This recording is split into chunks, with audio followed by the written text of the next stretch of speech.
হযরত ওমর আবার নবীর দিকে তাকায় দেখেন নবীজি খেজুর পাতার চাটায়ের মধ্যে শুয়ে আছেন। আমরা জাজিমের মধ্যে ঘুমাই, মোটা তোষকের মধ্যে ঘুমাই, এরপরও নামাজ পড়ি না।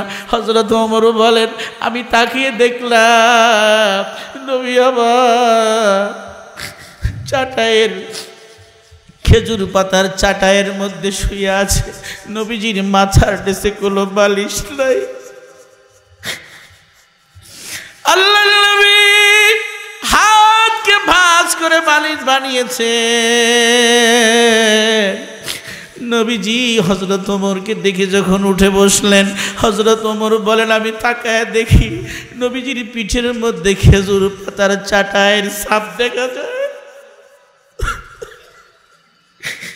খেজুর পাতার চাটায়ের দাগ। আল্লাহ নবীকে দেখে হযরত ওমর বললেন আমি তাকায় দেখলাম নবীজির ঘরের মধ্যে এক পেয়ালা পানি আছে, একটা কলসি আছে। আল্লাহর নবীর ঘরের মধ্যে এর চেয়ে বেশি কোনো জিনিস ছিল না। নবীজিকে লক্ষ্য করে হযরত ওমর বললেন ইয়া রাসূলুল্লাহ আপনি দিনের নবী, এত কষ্ট কেন করেন? আল্লাহর কাছে দোয়া করলেই তো আল্লাহ সচ্ছলতা দান করেন। নবী আমার চোখের পানি ছেড়ে দিয়ে বললেন ওমর রে, এই দুনিয়া আমাদের শান্তির জায়গা না, কাফেরদের জন্য শান্তির জায়গা। আমাদের সকল নিয়ামত আল্লাহ জান্নাতে তৈরি করে রেখেছেন। আল্লাহর রাসূল বলেছেন সুবহানাল্লাহি আ'যামু মিন উহুদ, যে একবার সুবহানাল্লাহ বলে উহুদ পাহাড়ের চেয়েও ভারী নেকি আল্লাহ তার আমলনামায় দান করেন।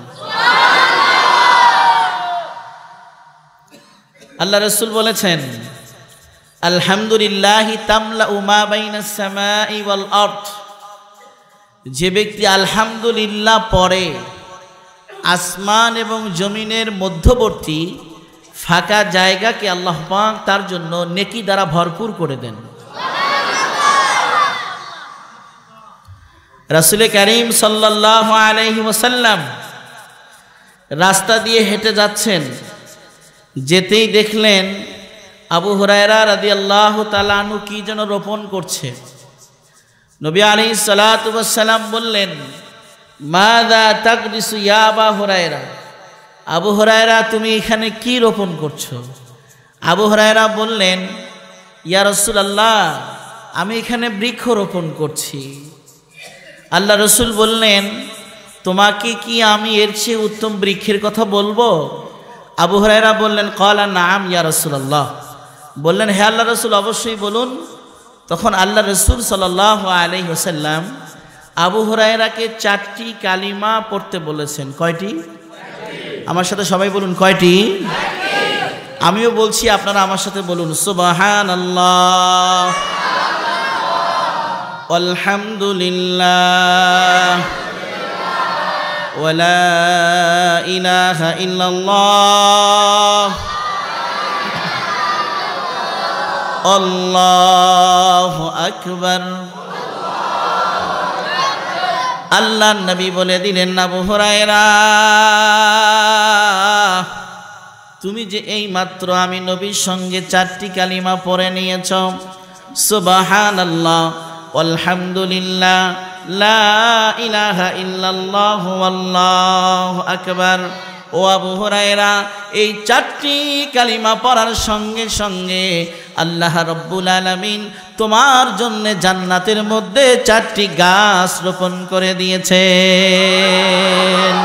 কাদের কুদরত দারি বরকামাল আনতা হাসবি আনতা রাব্বি জুল জালাল আনতা রাব্বি আনতা হাসবি জুল জালাল। আওয়াজ দিয়ে বলুন বাবা সর্বময় ক্ষমতার মালিক কে? একবার সুবহানাল্লাহ আলহামদুলিল্লাহ লা ইলাহা ইল্লাল্লাহ আল্লাহু আকবার বললে কি মর্যাদা, কি মর্তবা, কি দাম, কি সম্মান। যেই দিন আপনার 2টি চক্ষু বন্ধ হয়ে যাবে বাবা, যেই দিন আপনি কবর জগতে চলে যাবেন, ওই দিন কিন্তু বুঝে আসবে সুবহানাল্লাহর দাম কত, মর্যাদা কত, মর্তবা কত বাবা। এই জন্য দুনিয়ার মধ্যে অল্প হায়াতের সময় দিয়ে রব্বুল আলামিন আপনাকে আমাকে প্রেরণ করেছেন। এই সময়টাকে আপনাকে আমাকে মূল্যায়ন করতে হবে।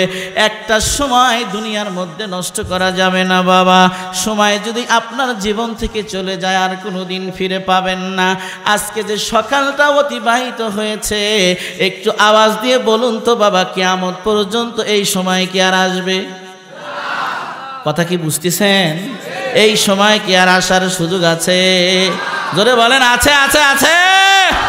না না মুসলমান, এই সময় কোনোদিন আপনার আর আমার জীবনে কোনোদিন আসবে না বাবা। তাই তো আল্লাহর বান্দা বলেন, সময় অমূল্য ধন, রহে না সে বেশিক্ষণ। সময় অমূল্য ধন, রহে না সে বেশিক্ষণ। একবার চলিয়া গেলে আসে না সে কোনো কালে। সময়ের হৃদয়ে ভারী চলেছে হাওয়া গাড়ি, শোনে না সে অনুনয়, কেন করো অপচয়। সময়কে আলিঙ্গন করে দুহাত জড়ায়ে ধরে নিজে কাজে হও রত, সময় চলেছে অবিরত। জোরে বলেন ঠিক না বেঠিক? এ নোয়াখালীর ভাইরা, স্মরণ রাখবেন, মনে রাখবেন, কথাগুলি একটু দিলের মধ্যে গেঁথে নেওয়ার চেষ্টা করবেন। আজকে যদি এই সময়টা আপনার আল্লাহর জন্য দেওয়া হয়ে যায়, আজকে যদি এই মাহফিলের মধ্যে আল্লাহর জন্য আপনার বসাটা হয়ে যায়, আল্লাহর কোরআন প্রমাণ করেছে এই জমিন কিয়ামতের ময়দানে সাক্ষ্য প্রদান করে আল্লাহর জান্নাতে আপনাকে নিয়ে যাবে। তাহলে আল্লাহর নাম উচ্চারণ করলে সওয়াব না গুনাহ? সবাইকে বলতে হবে সওয়াব না গুনাহ? তাহলে একটু আল্লাহর নাম উচ্চারণ করতে রাজি আছি তো ইনশাআল্লাহ? এই যে বাহিরে অনেক ভাইয়েরা দাঁড়ানো আছেন, এই যে ভাই, এই যে বাহিরে যে সকল প্রিয় ভাইয়েরা আছেন, আমি আপনাদেরকে অনুরোধ করছি, আপনারা এখানে ভেতরে চলে আসুন, বসে পড়ুন। আগামী কালকে এই মাহফিল থাকবে এখানে? সবাই বলেন থাকবে? হতেও তো পারে কিয়ামতের ময়দানে আল্লাহ তাবারক ওয়া তাআলা বলবেন, উত্তর সুজাপুর এই মাহফিলে যারা বসেছিল আমি আল্লাহ এদেরকে ক্ষমা করে দিলাম। কি ভাই, আল্লাহ চাইলে পারেন কি পারেন না? গভীর মনোযোগ দিয়ে কথাগুলি শুনবেন। আমি অনুরোধ করছি মাহফিল ইন্তেজামিয়া কমিটির সদস্য যারা আছেন, আপনারা এখন কোনো কাজ করবেন না, এখানে বসে পড়ুন। আমি সব জায়গায় বলি, সব মাহফিলে বলি, লম্বা সময় উত্তরবঙ্গের সফরে ছিলাম, লাগাতার কয়েকদিন প্রোগ্রাম ছিল। সব জায়গায় আমি বলেছি, মাহফিলের ইন্তেজাম যারা করেন, যে সকল প্রিয় ভাই বন্ধুরা করেন, তারা আলোচনা শুনতে পারে না। জোরে বলেন ঠিক না বেঠিক? অথচ অনেক কষ্ট ওনারা করেছেন। এই জন্য আমি বলছি আপনারা এখানে বসে পড়ুন। আমি আপনাদের সামনে সূরা আলে ইমরানের 133 নং আয়াতে কারিমা তেলাওয়াত করেছি। কত নম্বর? কোন সূরা? হিফজুল কোরআনের 4 নম্বর পারার 6 নম্বর পৃষ্ঠার একেবারে শুরুর লাইন, প্রথম এবং দ্বিতীয় নম্বর লাইন। আল্লাহ রাব্বুল আলামিন বলেছেন, ওয়াসারিউ ইলা মাগফিরাতিম মির রাব্বিকুম ওয়া জান্নাহ। হে মানব মণ্ডলী, তোমরা তোমাদের প্রভুর ক্ষমার দিকে এবং জান্নাতের দিকে অগ্রসর হও। বলুন সুবহানাল্লাহ। কয় জিনিসের দিকে? ক্ষমা এবং জান্নাতের দিকে অগ্রসর হও। কোন জান্নাত? আরদুহাস সামাওয়াতু ওয়াল আরদ, যেই জান্নাতের প্রশস্ততা আসমান থেকে জমিন পর্যন্ত। বলুন সুবহানাল্লাহ। উইদ্দাত লিল মুত্তাকিন, এই জান্নাতকে তৈরি করা হয়েছে কেবলমাত্র মুত্তাকিনদের জন্য। কাদের জন্য? মুত্তাকিন মানে খোদাভীরু, যারা আল্লাহকে ভয় করে। তাকওয়াল্লাহ, যাদের অন্তরে বদ্ধমূল রয়েছে, তারা হচ্ছে মুত্তাকি। আর এই জান্নাতকে প্রস্তুত করা হয়েছে মুত্তাকিনদের জন্য। আমরা কি প্রত্যেকে মুত্তাকি হতে চাই? ইনশাআল্লাহর আওয়াজে মনে হচ্ছে কি ডায়াবেটিসের রোগী আপনারা সবাই? কি ভাই সকলে কি মুত্তাকি হতে চাই? এখন মুত্তাকি কাকে বলে? আল্লাহর ভয় কাকে বলে? হযরতে আলী রাদিয়াল্লাহু তাআলা আনহুকে বলেছেন, একজন ব্যক্তি জিজ্ঞেস করেছেন তাকওয়া কাকে বলে। আমার কথা একটু মনোযোগ দিয়ে শুনতে হবে। আলী রাদিয়াল্লাহু তাআলা আনহুকে জিজ্ঞেস করেছে তাকওয়া কাকে বলে, তাকওয়ার ডেফিনিশন কি। আলী কাররামাল্লাহু ওয়াজহা বলেছেন, চার জিনিসের নাম তাকওয়া। কয় জিনিস বাবা? সবাইকে আওয়াজ দিতে হবে, কয় জিনিস? আজকের মাহফিলের সবক আপনাদেরকে মুখস্থ করে যেতে হবে। কে কে রাজি আছেন হাত তুলে আল্লাহকে দেখান। নারায়ে তাকবীর, হাত নামান। আমি আবার যে কাউকে জিজ্ঞেস করব দাঁড়ায়া বলেন চারটা, পারবেন ইনশাআল্লাহ? কয় জিনিসের নাম তাকওয়া? চারটি জিনিস যার মধ্যে থাকবে ওই ব্যক্তি মুত্তাকি হয়ে যাবে, তার মধ্যে আল্লাহর ভয় চলে আসবে, আর আল্লাহর ভয় যার মধ্যে চলে আসবে সে হয়ে যাবে মুত্তাকি। আর জান্নাতকে বানানো হয়েছে মুত্তাকিনদের জন্য। আওয়াজ দিয়ে বলুন সুবহানাল্লাহ। আলী রাদিয়াল্লাহু তাআলা আনহুকে যখন বলা হলো কয় জিনিসের নাম তাকওয়া, উনি বললেন চার জিনিস। কয় জিনিস? আমার সাথে সকলে বলুন, আল খাউফু মিনাল জালিল, ওয়াল আমালু বিত-তানজিল, ওয়াল কানাআতু বিল কালিল, ওয়াল ইস্তি'দাদু লিয়াউমির রহিম। চার জিনিসের নাম তাকওয়া বাবা। কয় জিনিসের নাম তাকওয়া? এক নাম্বার জিনিস আল খাউফু মিনাল জালিল, আল্লাহ পাকের ভয় অন্তঃকরণে বদ্ধমূল করা। কার ভয়? সবাই বলুন কার ভয়? আল্লাহর ভয় যেই মানুষটার মধ্যে আসবে বাবা, এই মানুষটা কোনো দিন কোনো অন্যায় করতে পারবে না, চুরি করতে পারবে না, ডাকাতি করতে পারবে না, মানুষের জমিনের আইনকে ঠেলতে পারবে না, এই মানুষটা কোনো দিন অন্য মানুষকে কষ্ট দিয়ে কথা বলতে পারবে না বাবা। আল্লাহ পাকের ভয় যদি কোনো মানুষের মধ্যে আসে, আর রমজান মাসের মধ্যে চৈত্র মাসে যদি দুপুর বেলায় তাকে কোনো বন্ধ ঘরের মধ্যে নিয়ে গিয়া তাকে যদি বলা হয় তুমি এক প্লেট খানা খেয়ে নাও, বিনিময়ে তোমাকে 50,000 টাকা দেব, পৃথিবীর কোনো মানুষ দেখবে না, তোমার সন্তান দেখবে না, ছেলে দেখবে না, মেয়ে দেখবে না, আমি তোমাকে 50,000 টাকা দিয়ে দেব, তুমি শুধু খাবারটা খেয়ে নাও, গ্রহণ করে নাও। আপনারা আওয়াজ দিয়ে বলুন বাবা, এই ব্যক্তির মধ্যে যদি আল্লাহ পাকের ভয় থাকে সে কি খেতে পারবে? জোরে বলুন, খেতে পারবে? না না না, তার মধ্যে আছে কার ভয়? আওয়াজ দিয়ে বলুন কার ভয়? আল্লাহর ভয় যদি কোনো মানুষটার মধ্যে থাকে বাবা, এই মানুষটা প্রকৃত অর্থের মানুষ কিন্তু হয়ে যায়। এই মানুষটার দ্বারা কোনো দিন কোনো পাপ কাজ হবে না বাবা। হযরতে ওমর রাদিয়াল্লাহু তাআলা আনহু নামটা কিন্তু অনেক পরিচিত বাবা। আল্লাহ নবীর একজন সাহাবী, সম্মানিত সাহাবী, খলিফাতুল মুসলিমিন হযরত ওমর রাদিয়াল্লাহু তাআলা আনহুর কিন্তু এক সময় কোনো মর্যাদা ছিল না, এক সময় কোনো মর্তবা ছিল না, কোনো সম্মান ছিল না। এই ওমর যখন নাকি খলিফা হয়ে গেলেন, এই ওমর যখন নাকি কালিমা গ্রহণ করে নিলেন, এই ওমর রাদিয়াল্লাহু তাআলা আনহুর ভিতরে আল্লাহর ভয় শতভাগ থাকার কারণে সেই ওমরকে আল্লাহ রাব্বুল আলামিন অর্ধ জাহানের বাদশাহীর জন্য কবুল করে নিয়েছিলেন। বলুন সুবহানাল্লাহ।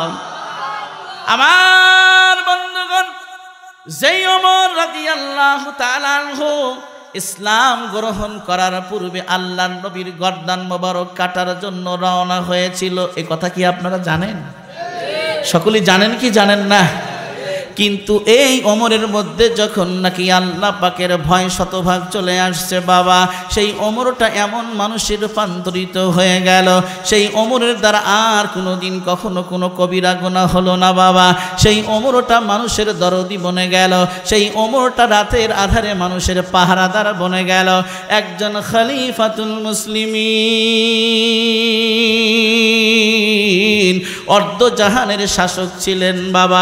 এই লোকটার মধ্যে যখন শতভাগ আল্লাহ পাকের ভয়টা চলে আসলো, কেমন মনুষ্যত্ব আল্লাহ পাক তাকে দান করলেন বাবা। ওমর রাদিয়াল্লাহু তাআলা আনহু উনি রাতের আধারে ছদ্মবেশে বিভিন্ন জায়গায় ঘোরাফেরা করতেন। আল বিদায়া ওয়ান নিহায়া নামক কিতাবের মধ্যে আল্লামা ইমামউদ্দিন ইবনে কাসির রাহমাতুল্লাহি তাআলা আলাই উনি লিখেছেন বাবা, রাতের গভীরে খলিফাতুল মুসলিমিন আমিরুল মুমিনিন ছদ্মবেশে বেরিয়েছে বাবা। এক জায়গায় যেতে যেতে যেতে যেতে যেতে যেতে হঠাৎ করে একটি তাঁবু দেখতে পেলেন।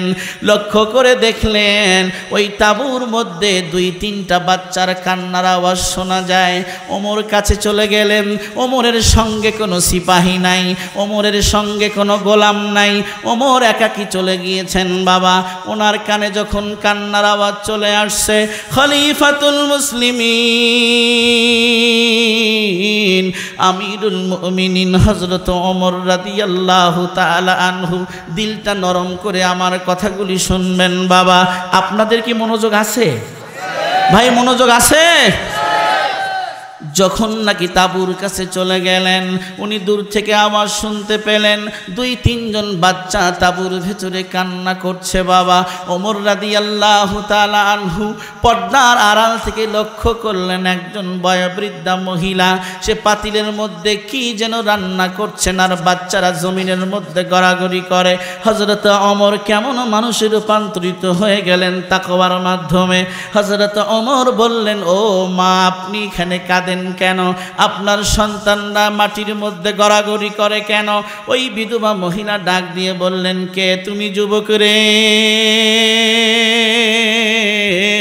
আমাদের এই কষ্টের সময় তুমি আমাদেরকে আরো জ্বালা যন্ত্রণা বেড়ে দেওয়ার জন্য এসে কথা বলা শুরু করে দিয়েছ। হযরত ওমরকে তো আর ওই মহিলা চেনে না। মহিলাকে জিজ্ঞেস করলেন, আপনি কে, কোত্থেকে এসেছেন? ওই মহিলা তখন বলে দিল, আমি অমুক মুজাহিদের স্ত্রী। 2 বছর আগে আমার স্বামী জিহাদের ময়দানে গিয়ে শাহাদাতের অমীয় সুদা পান করেছে। আমি বিধবা মহিলা, আমার এই 2-3টা কচি মাসুম বাচ্চারা এখানে আছে। আজকে কয়েকদিন হয়ে গেল এই মাসুম বাচ্চাদের জবানের মধ্যে কোনো খাবার তুলে দিতে পারি নাই। এই বাচ্চাদেরকে সান্ত্বনা দিয়েছিলাম, ওমরের রাজ্যের এরিয়ার মধ্যে যখনই ঢুকবো তোমাদের খাবারের আর কষ্ট হবে না। ওমর বড় ন্যায়পরায়ণ শাসক, কিন্তু আমরা ওমরের এরিয়ার মধ্যে ঢুকেছি। আজকে 2-3 দিন হয়ে গেল। ওমর জালিম ওমর আমাদের একটি বারের জন্য কোনো খোঁজ খবর নিল না, একটি বারের জন্য আমাদের কাছে আসলো না। আমার সন্তানরা আমাকে ডাক দিয়ে বলে, মা,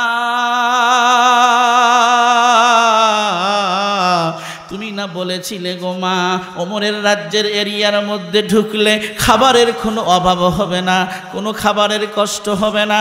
আজকে 2-3 দিন হয়ে গেল গো মা, কই ওমর তো আমাদের খবরও নিল না। আমরা কি খানার অভাবের কারণে দুনিয়া থেকে বিদায় নেব? আমরা কি পৃথিবী থেকে চলে যাব? মা মা বলে আমার সন্তানরা চিৎকার করে। রে যুবক, মহিলা তো চেনে না, ইনি ছিলেন খলিফাতুল মুসলিমিন হযরত ওমর। মহিলা তখন কিংকর্তব্য বিমূঢ় হয়ে বললেন, ও আল্লাহর বান্দারে, শোনো শোনো শোনো, কয়েকদিন আগে ঈদ অতিবাহিত হয়ে গেছে।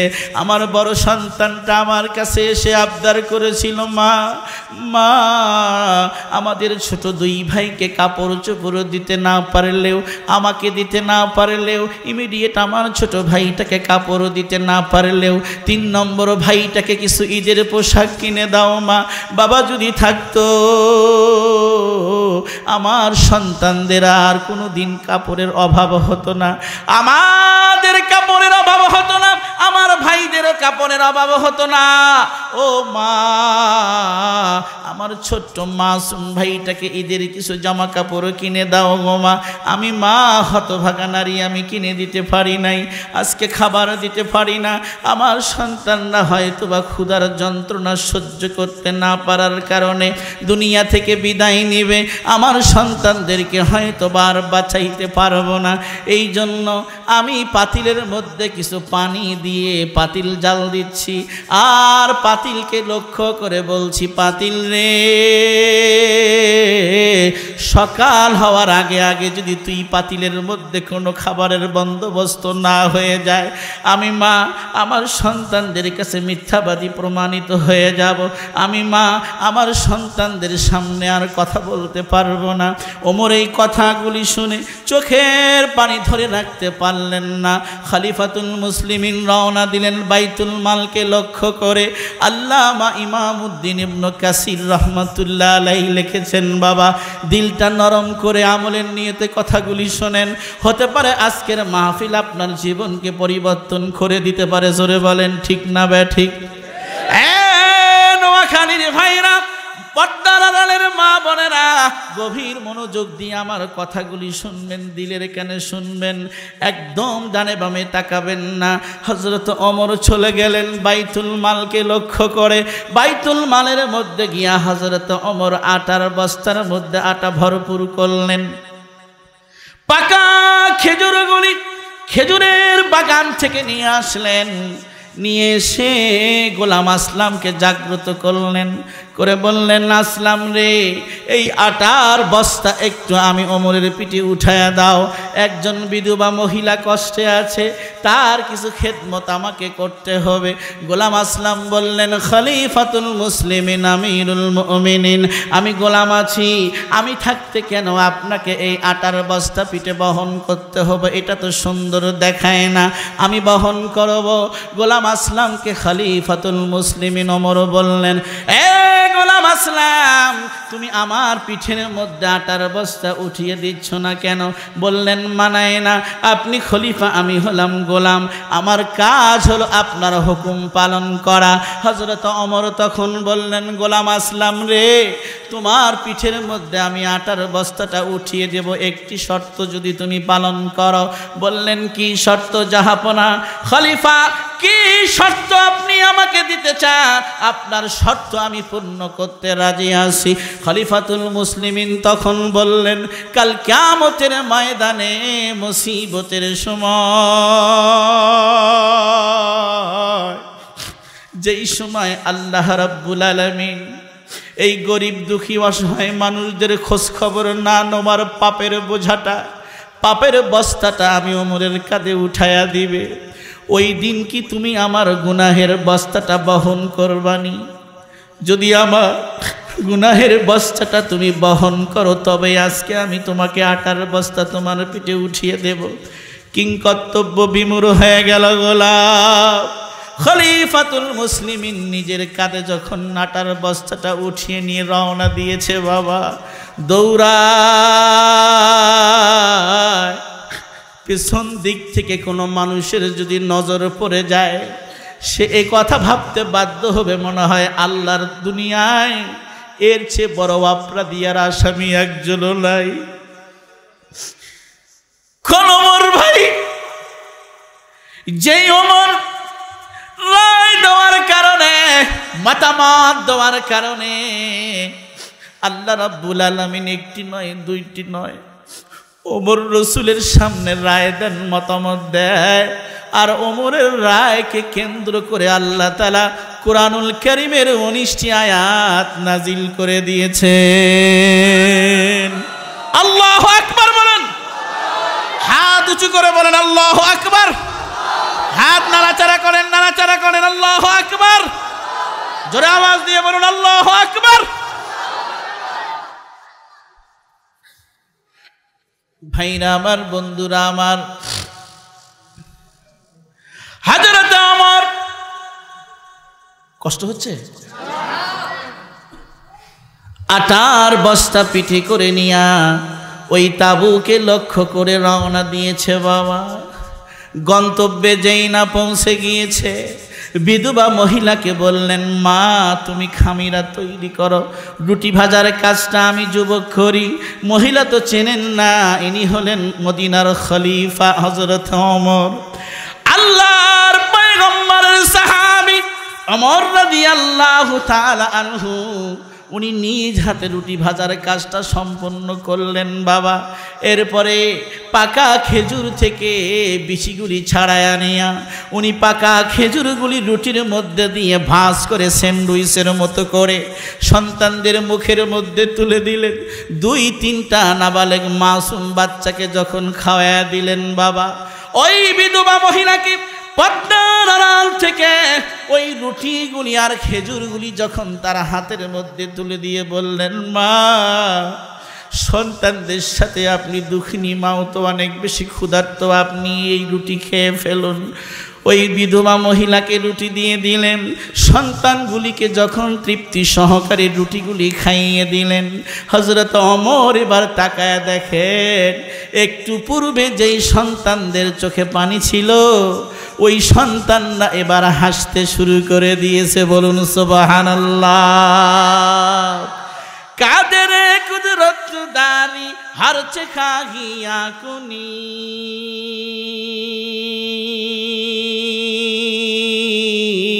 জিন্দারা মুর্দা কুনি তু, মুর্দারা জিন্দা কুনি, মুর্দারা জিন্দা কুনি তু, জিন্দারা মুর্দা কুনি।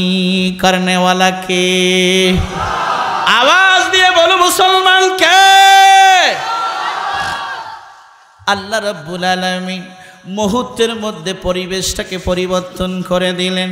হযরত ওমর রুটি বাচ্চাদের মুখের মধ্যে দিয়ে যখন নাকি ফিরে আসা শুরু করেছে বাবা, ওই বিধবা মহিলা তো চেনেন না, ইনি মদিনার খলিফাতুল মুসলিমিন। পেছন থেকে ডাক দিয়ে বললেন, হে যুবক, একটু দাঁড়াও, একটু দাঁড়াও, একটু দাঁড়াও।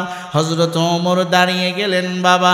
ওমর যেই না দাঁড়িয়ে গিয়েছেন, ওমরকে ডেকে বললেন, হে আল্লাহর বান্দারে, তোমার পরিচয় তো আমাকে দিলে না। শোনো শোনো শোনো, তুমি তো এখন চলে যাবে, তোমাকে আমি 2টি কথা বলতে চাই। নোয়াখালীর যুবক ভাইয়েরা, বুড়া বাবারা, মনোযোগ সহকারে কথাগুলি শুনবেন, একটা কথাও মিস করবেন না। হযরত ওমরকে লক্ষ্য করে বিধবা মহিলা বলে দিল, হে আল্লাহর বান্দারে, 2টি কথা তোমাকে বলতে চাই। 1 নাম্বার কথা হলো, আমাকে যদি মদিনার কোনো মানুষ জিজ্ঞাসা করে মদিনার খলিফা হওয়ার উপযুক্ত কে, রাষ্ট্রনায়ক হওয়ার উপযুক্ত কে, আমি নির্দ্বিধায় উঁচু আওয়াজে বলবো, তোমার মতো যুবকটাই মদিনার খলিফা হওয়ার উপযুক্ত। আওয়াজ দিয়ে বলুন সুবহানাল্লাহ। 2 নম্বর কথা রে যুবক, কাল কিয়ামতের ময়দানে তুমি আমার বাচ্চাদের কান্নার দৃশ্য দেখেছ, আমি বিধবা নারীর চোখের পানি দেখেছ। কাল কিয়ামতের ময়দানে আমি জালিম ওমরের বিরুদ্ধে আল্লাহ পাকের কোর্টে মামলা দায়ের করব। কার বিরুদ্ধে? কি মনোযোগ নাই? কার বিরুদ্ধে মামলা দায়ের করবে বাবা? জালিম ওমরের বিরুদ্ধে আল্লাহ পাকের দরবারে মামলা দায়ের করব যে জালিম ওমর আমাদের কোনো খোঁজ খবর নেয়নি, আমার সন্তানদের চোখের পানি ঝরেছে, ক্ষুধার যন্ত্রণায় আমার সন্তানরা কষ্ট করেছে, কিন্তু জালিম ওমর কোনোদিন আমাদের খোঁজ খবর নেয়নি। আল্লাহর দরবারে যখন মামলা দায়ের করব, ওই সময় তুমি যুবক একটু জালিম ওমরের বিরুদ্ধে সাক্ষী দিবে। কাকে বলতেছে? কি মনোযোগ আসেনি আপনাদের, নাকি ঘুমাইতেছেন? মহিলার কথা শোনা মাত্রই ওমরের চোখ থেকে পানির ফোঁটাগুলো বন্যার মতো বেরিয়ে আসছে বাবা। বললেন ঠিক আছে। যখন চলে গেলেন, যাওয়ার সময় বিধবা মহিলাকে একটি কথা শুধু খলিফাতুল মুসলিমিন বললেন, মা, আজকের পর থেকে কোনোদিন আর আপনাদের খাবার শেষ হবে না, কোনোদিন আপনার সন্তানদেরকে আর কষ্ট পেতে হবে না মা। ঠিক আছে ঠিক আছে, আপনাদের খাবার যথাসময়ে পৌঁছে যাবে। এই কথা বলে খলিফাতুল মুসলিমিন চলে গেলেন উনি মদিনায়। আল্লাহর নবীর সাহাবী খলিফাতুল মুসলিমিন পরের দিন 5-7 জনের একটি জামাতকে পাঠিয়ে দিলেন। ওই তাঁবুকে লক্ষ্য করে বললেন, অমুক জায়গায় তাঁবুর মধ্যে একজন বিধবা মহিলা আছে, তার 2-3 তিনজন সন্তান আছে, তাদেরকে নিয়ে আমার দরবারে চলে আসবে। আর এই দিকে একজনকে দায়িত্ব দিলেন খেজুরের বাগানে গিয়া 5-7টা খেজুরের ডাল কেটে নিয়ে আসবে, পাতাগুলি ছাড়ায়া। এই জিম্মাদারি দিলেন একজনকে, আর 5-7 জনের স্পেশাল ফোর্স চলে গেল সেই তাঁবুকে লক্ষ্য করে। কিং কর্তব্য বিমূঢ় হয়ে যাবে মুসলমান। খলিফা নির্দেশ পেয়ে 5-7 জন যুবক যখন চলে গেল তাঁবুকে লক্ষ্য করে, যখন গিয়ে বলল তাঁবুর মধ্যে কে আছেন? খলিফাতুল মুসলিমিন মদিনায় আপনাদেরকে তলব করেছেন। এইবার ওই মহিলার কলিজায় যেন আর পানি নাই। মহিলাটা কিং কর্তব্য বিমূঢ় হয়ে গেল। ইয়া আল্লাহ, গতকাল একজন অপরিচিত যুবককে খলিফা সম্পর্কে না চিনে না বুঝে অনেক আজে বাজে মন্তব্য করেছি। নিশ্চয়ই সেই যুবকটা খলিফার কানে এই সংবাদ পৌঁছিয়ে দিয়েছে। সঙ্গত কারণে খলিফা আজকে আমাদেরকে তুলে নেওয়ার জন্য লোক পাঠিয়ে দিয়েছে। খলিফার ফরমান মানতেই হবে, না মেনে থাকার কোনো উপায় নাই, উপায় নাই। রওনা দিয়েছে হযরত ওমরের দরবারে। বাবা, ওমরের রুমের সামনে গিয়া মহিলা অনেক বিচলিত হয়ে গেলেন, পেরেশান হয়ে গেলেন। শুনেছি খলিফাতুল ওমর অনেক বড় মেজাজি মানুষ, অনেক বড় রাগী মানুষ। আজ যদি আমার সন্তানদেরকে সামনে পায়, আমি মহিলাকে সামনে পায়, না জানি সে মেরেই ফেলবে। যেই আজে বাজে মন্তব্য জালিম ওমর সম্পর্কে করে দিয়েছি, ওই মহিলাটা হযরত ওমরের দরওয়াজার সামনে গিয়া যখন নাকি বাবা পর্দাটা সরায়া দিয়েছে, পর্দার মাধ্যমে লক্ষ্য করে দেখলেন, ইয়া আল্লাহ, গতকাল যেই যুবকটা আটার বস্তা পিঠে করে নিয়ে গিয়া নিজ হাতে রুটি ভেজে আমাদেরকে খাইয়েছে, খেদমত করেছে, সেই যুবকটাই খলিফার আসনে বসা। মহিলাটা জমিনের মধ্যে লুটে পড়েছে, চোখের পানি ছেড়ে দিয়ে বলে দিল, খলিফাতুল মুসলিমিন, আমিরুল মুমিনিন, গতকাল আপনার সাথে বড় চরম বেয়াদবি করেছি, মহা অন্যায় করেছি, আল্লাহর হস্তে মাফ করে দিবেন। আপনাকে চিনতে পারি নাই, বুঝতে পারি নাই, অনেক কষ্ট দিয়েছি, ক্ষমা চাই। এই কথা যেই না বলেছে বাবা, খলিফাতুল মুসলিমিন নিজের দেহ থেকে জুব্বাটা খুলে ফেললেন, খেজুরের 5-7টা ডাল ওই বিধবা মহিলার হাতের মধ্যে দিলেন বাবা, দিয়ে বললেন, ও আল্লাহর বান্দিরে মা, শোনো শোনো শোনো, গতকাল না তুমি আমাকে বলেছিলা কাল কিয়ামতের ময়দানে জালিম ওমরের বিরুদ্ধে মামলা দায়ের করবে, আর আমাকেই সাক্ষী হতে বলেছ। আমি ওমর বড় জালিম, আমি ওমর বড় জালিম। তোমার স্বামী ইন্তেকাল করেছে, তুমি বিধবা মহিলা, তোমার খোঁজ আমি নিতে পারি নাই, তোমার সন্তানদের মুখের খাবার আমি দিতে পারি নাই, তোমার কষ্ট আমি লাঘব করতে পারি নাই। তুমি না আমার বিরুদ্ধে মামলা দায়ের করবা, গতকাল আমাকে বলেছ। ও আল্লাহর বান্দিরে, শোনো শোনো শোনো, এই যে খেজুরের ডালগুলি দিলাম আর আমার পিঠটা তোমার সামনে পেতে দিলাম, এই খেজুরের ডালগুলি নিয়া আমি ওমরের পিঠের উপর আঘাতের পর আঘাত করো। তোমার সন্তানরা অনাহারে থাকার কারণে, বস্ত্রহীন থাকার কারণে, অর্ধাহারে থাকার কারণে, খাবার না পাবার কারণে যেই পরিমাণ চোখের পানি ঝরিয়েছে, সেই পরিমাণ রক্ত এই খেজুরের ডাল দ্বারা আঘাতের পর আঘাত করে আমি ওমরের পিঠ থেকে সেই পরিমাণ রক্ত ঝরাও। দুনিয়ায় কষ্ট করতে পারবো, কিন্তু জালিম ওমরের বিরুদ্ধে মামলা দায়ের করবে আর আল্লাহ পাক শাস্তি দিবে, সেই জাহান্নামের আগুন সহ্য করার ক্ষমতা আমি ওমরের নাই। জোরে বলেন ঠিক না বেঠিক? আওয়াজ দিয়ে বলেন ঠিক না বেঠিক? কার হুকুমে খলিফা ওমর, কার হুকুমে খলিফা ওমর বুঝল জীবনের ভুল।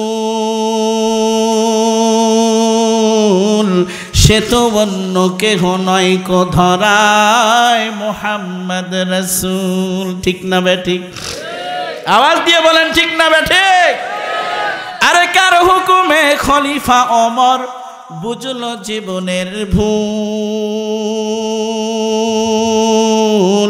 সে তো অন্য কেহ নয় কো ধরায় মোহাম্মদ রাসূল। অর্ধ পৃথিবী করিতেন শাসন, আরে অর্ধ পৃথিবী করিতেন শাসন, তালি দেওয়া জামা গায়ে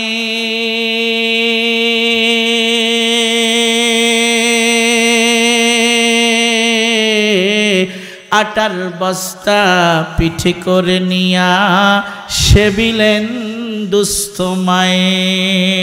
অর্ধ পৃথিবী করিতেন শাসন, অর্ধ পৃথিবী করিতেন শাসন, ধুলার তখ্তে বসে খেজুর পাতার প্রাসাদ খানি যার বারে বারে যায় খসে। আজ কোথা গেল সে মানব দরদি, আজ কোথা গেল সে মানব দরদি, তাওহীদি সন্তান। কোথা গেল সেই সোনার মানুষ, কোথা সেই মুসলমান। ঠিক না বেঠিক? হ্যাঁ মুসলমান আওয়াজ দিয়ে বলেন ঠিক না বেঠিক? ওমরের এক সময় কোনো দাম ছিল না, মর্যাদা ছিল না, সম্মান ছিল না। সেই ওমর যখন কালিমা গ্রহণ করেছে, কোরআনের মালা পড়েছে, তাকওয়া নামক মহামূল্যবান সম্পদটাকে অন্তরে ধারণ করেছে, আল্লাহর ভয় অন্তঃকরণে বদ্ধমূল করে চলাফেরা শুরু করে দিয়েছে, ওমরের সম্মান বাড়িয়ে দিয়েছেন কে? ভাই আপনাদের কি কষ্ট হচ্ছে? ওমরের মর্যাদা বাড়িয়ে দিয়েছেন কে?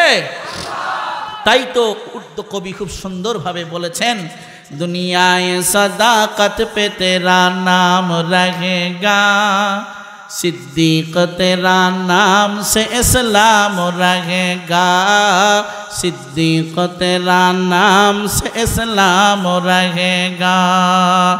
दुनिया ये अदालत पे तेरा, दुनिया ये अदालत पे तेरा नाम रहेगा, फारूक तेरा नाम से इस्लाम रहेगा, फारूक तेरा नाम से इस्लाम रहेगा। दुनिया ये शुजाअत पे तेरा, दुनिया ये शुजाअत पे तेरा नाम रहेगा, हैदार तेरा, हैदार तेरा नाम से इस्लाम रहेगा, हैदार तेरा नाम से इस्लाम रहेगा। दुनिया ये सियासत पे तेरा नाम रहेगा, दुनिया ये सियासत पे तेरा नाम रहेगा, मुआविया तेरे नाम से इस्लाम रहेगा, मुआविया तेरे नाम से इस्लाम रहेगा। दुनिया ये अदालत पे तेरा, दुनिया ये अदालत पे तेरा नाम रहेगा, फारूक तेरा नाम से इस्लाम रहेगा, फारूक तेरा नाम से इस्लाम रहेगा। जोरे बोलें मरहबा, आवाज दिए बोलून अल्लाहु अकबर, যত আওয়াজ আছে দিয়ে বলুন লিল্লাহে তাকবীর, আর আওয়াজ দিয়ে বলুন লিল্লাহে তাকবীর। আমি যে কথা বলতেছিলাম, কয় জিনিসের নাম তাকওয়া, স্মরণ আছে? কয় জিনিস? এক নাম্বার আল খাউফু মিনাল জলিল, ভয় করব কাকে? দুই নাম্বার ব্যাখ্যা করছি না, ওয়াল আমালু বিত-তানজিল, কোরআন অনুযায়ী আমল করতে হবে। কি অনুযায়ী? আল্লাহকে ভয় করতে হবে, কোরআন অনুযায়ী আমল করতে হবে। অনেকে বলে হুজুর আল্লাহকে ভয় করি, নামাজ না পড়লে কি হবে? আল্লাহকে ভয় করি। আবার অনেকে বলে হুজুর নামাজ না পড়লে কি হবে? ঈমান ঠিক আছে। এরকম মুসলমান আসেনি আপনাদের এলাকায়? হ্যাঁ, আচ্ছা আজকে কি বার? আমার কথা কি বুঝতেছেন আপনারা? আজকে কি বার? জুমার দিন যেই পরিমাণ মুসল্লি জুমার নামাজে আসে, জুমার দিন আসরের নামাজে কি সেই পরিমাণ মুসল্লি আসে? তার মানে কি জুমার নামাজটা ফরজ, আসরের নামাজ নফল। এখন আওয়াজ নাই কেন ভাই? কথা বলতে হবে। জুমার নামাজ ফরজ, আসরের নামাজ নফল। তো যারা বলে নামাজ না পড়লে কি হবে, ইমান ঠিক আছে, আসলে কি ইমান ঠিক আছে না ভেজাল? সমস্যা আছে না নাই? জোরে বলুন, সমস্যা আছে না নাই? যারা বলে আমার ইমান ঠিক আছে, নামাজ রোজা লাগবে না, আবার একদল লোক আছে উত্তরবঙ্গে গেলে পাওয়া যায়, এরা দেখবেন বিভিন্ন ভণ্ড পীরদের কাছে গিয়ে মুরিদ হয়। আমি আল্লাহওয়ালা পীর সাহেবদের কথা বলছি না, হক্কানি রব্বানি পীর সাহেবদের কথা বলছি না। তাদের কাছে যাবেন, কোরআন সুন্নাহ অনুযায়ী দিক নির্দেশনা দিবে, কোরআন সুন্নাহ অনুযায়ী আপনি আমল করে চলবেন, সোজা আল্লাহর জান্নাতে চলে যাবেন। জোরে বলেন ঠিক না ভাই? ঠিক। কিন্তু কিছু পীরের এমন আবির্ভাব হয়েছে যে এই পীরদের কথা কি জানেন? আপনারা আশ্চর্য হবেন। এরা বলে কি, পানির তলে মোমবাতি, পানির তলে মোমবাতি হিম বাতাসে নেভে না, পানির তলে মোমবাতি হিম বাতাসে নেবে না, পীরের কাছে মুরিদ হইলে নামাজ রোজা লাগে না। আরো আসতে বলেন নাউজুবিল্লাহ, জোরে বলেন নাউজুবিল্লাহ। কিরে ভাই, যেই পীরের কাছে গেলে নামাজ রোজা লাগে না, এটা পীর না শয়তান? আওয়াজ দিতে হবে মুসলমান, পীর না শয়তান? আল্লাহ রসুল কি নামাজ ছেড়েছিলেন কোনোদিন?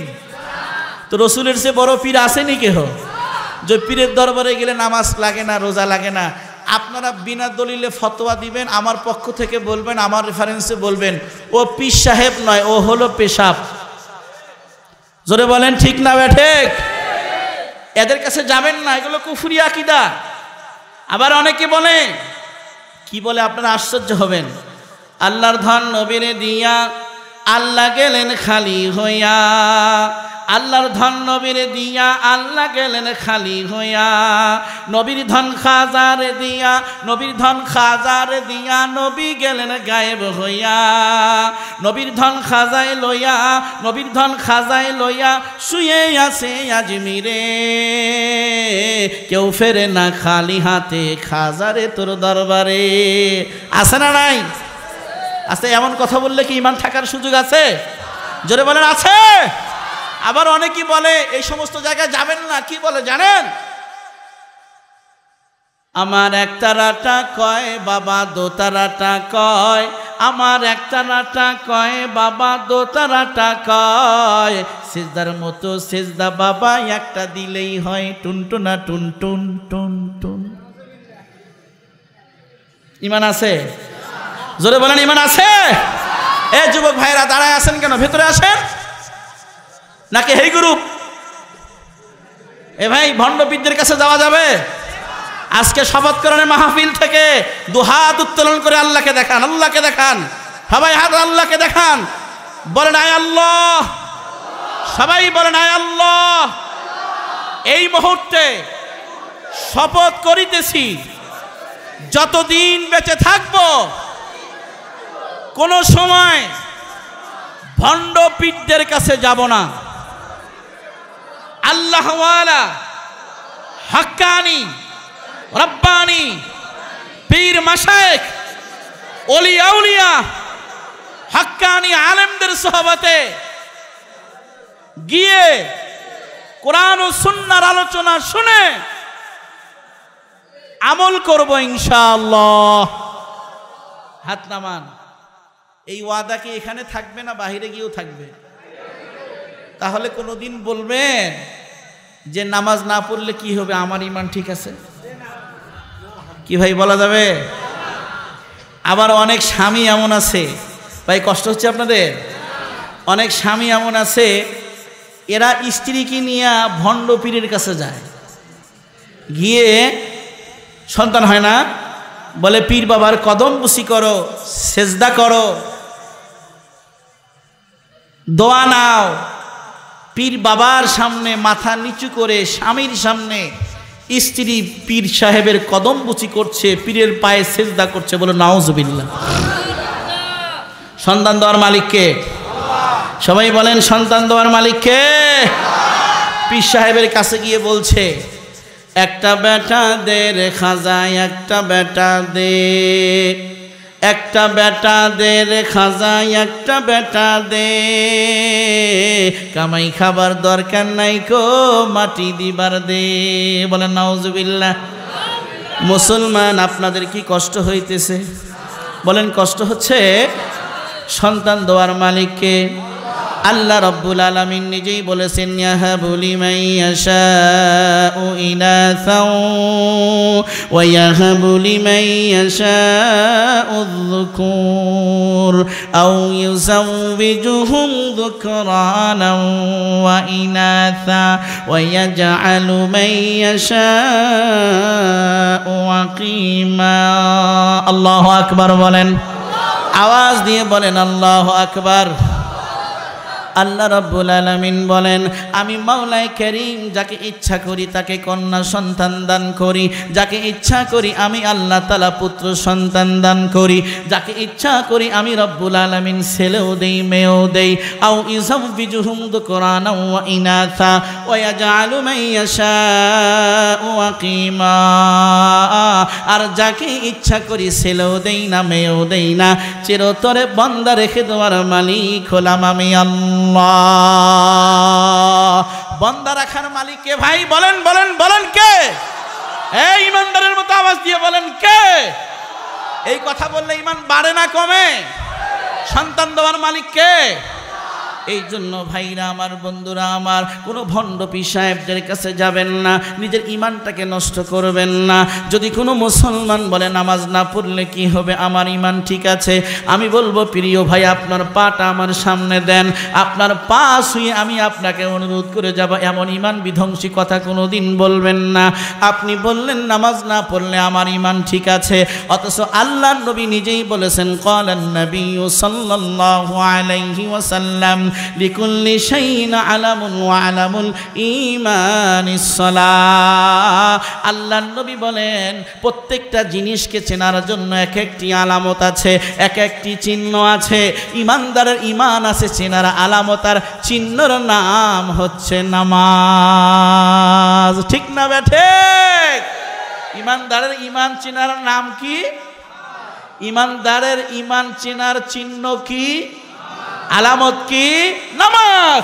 তাহলে আজকে আমরা নিয়ত করতে পারি না যতদিন বেঁচে থাকবো 5 ওয়াক্ত নামাজ জামাতের সাথে আদায় করব ইনশাআল্লাহ। কার কার নিয়ত আছে দু হাত তুলে আল্লাহকে দেখান, লিল্লাহি তাকবীর, নারায়ে তাকবীর। হাত নাড়াচাড়া করেন, নাড়াচাড়া করেন, নারায়ে তাকবীর। আল কোরআনের আলো, আল হাদিসের আলো, কোরআন হাদিস যেখানে, মসজিদ মাদ্রাসা যেখানে। হাত নামান। কষ্ট পেলেন? কষ্ট পেলেন? সমস্যা হচ্ছে? তাহলে কয় জিনিসের নাম তাকওয়া? সবাই বলেন কয়টা? 1 নাম্বার, জি মনোযোগ আছে, আল্লাহকে ভয় করা। 2 নম্বরে কোরআন অনুযায়ী আমল করা। কি অনুযায়ী আমল করা? বলে হুজুর আমি আল্লাহকে অনেক ভয় করি, কিন্তু এ আল্লাহর বান্দা কোরআন শরীফ তেলাওয়াত করে না। আছে না নাই ভাই? কোরআন শরীফ তেলাওয়াত করার দরকার আছে না নাই? আজকের এই মাহফিল থেকে, তাফসীর মাহফিল থেকে নিয়ত করেন, যতদিন বেঁচে থাকবো আল্লাহর কালাম তেলাওয়াত শিখবো, মওত পর্যন্ত করব। বলেন ইনশাআল্লাহ। এবং কোরআন অনুযায়ী আমল করব। এর নাম তাকওয়া। এর নাম কি? তাকওয়া। বলতে পারেন হুজুর, বলতে পারেন হুজুর আমি তো অত কোরআন শরীফ সহি শুদ্ধভাবে পড়তে পারি না। বলতে পারেন হুজুর আমি তো কোরআন শরীফ 30 পারা পড়তে পারি না। আমি বলবো আপনি কি সূরা ইখলাস জানেন না? কুল হুয়াল্লাহ সূরা মুখস্থ আছে না নাই? কুল হুয়াল্লাহ সূরা যদি কোনো ব্যক্তি 3 বার তেলাওয়াত করে, কয়বার বাবা? কয়বার? আরো জোরে। এক খতম কোরআন শরীফ তেলাওয়াতের সওয়াব আল্লাহ দান করবে। আমার কথা নয়, আল্লাহ রাসূল বলেছেন ক্বালান নাবিয়্যু সাল্লাল্লাহু আলাইহি ওয়াসাল্লাম কুল হুয়াল্লাহু আহাদ তা'দিলু সুলুসাল কুরআন। আল্লাহর নবী বলেন আমার যে উম্মত সূরা ইখলাস একবার তেলাওয়াত করবে 10 পারা তেলাওয়াতে কোরআনের সওয়াব আল্লাহ রাব্বুল আলামিন তার আমলনামায় দিয়ে দিবে। একবার তেলাওয়াত করলে আপনার আমলনামায় যদি 10 পারা তেলাওয়াতে কোরআনের সওয়াব আল্লাহ তাআলা দান করেন, তাহলে 3 বার যদি আপনি তেলাওয়াত করতে পারেন বাবা, তাহলে আল্লাহ রাব্বুল আলামিন নবীজির হাদিস অনুযায়ী আপনাকে এক খতম তেলাওয়াতের সওয়াব দিয়ে দিবে। আল্লাহর নবী বলেন কুল ইয়া আইয়ুহাল কাফিরুনা তা'দিলু রুবাল কোরআন। আল্লাহর নবী বলেন আমার যে উম্মত 4 বার কুল হুয়াল্লাহ সূরা পড়বে এক খতম তেলাওয়াতে কোরআনের সওয়াব আল্লাহ তারা আমলনামায় দিয়ে দিবে। আল্লাহর নবী বলেন আমার যে উম্মত 2 বার সূরা তাকাসুর তেলাওয়াত করবে, কয়বার বাবা? 2 বার সূরা তাকাসুর তেলাওয়াত করবে। অন্য রওয়ায়াতের মধ্যে আসছে একবার সূরা তাকাসুর তেলাওয়াত করবে আলহাকুমুত তাকাসুর হাত্তা যুরতুমুল মাকাবির। এই সূরা যদি কোনো বান্দা কোনো নবীর উম্মত তেলাওয়াত করে, আল্লাহর নবী বলেন এক খতম তেলাওয়াতে কোরআনের সওয়াব আল্লাহ তাআলা তার আমলনামায় দিয়ে দিবে। প্রত্যেক দিন সকালবেলা আমরা ঘুম থেকে উঠি না বাবা? ফজরের নামাজটা এসে মসজিদে জামাতের সাথে পড়বেন, পরে সূরা ইয়াসিন পড়বেন। কোন সূরা? কোন সূরা? কষ্ট হচ্ছে? সূরা ইয়াসিন যদি দিনের শুরুতে তেলাওয়াত করেন লাভটা কি হবে?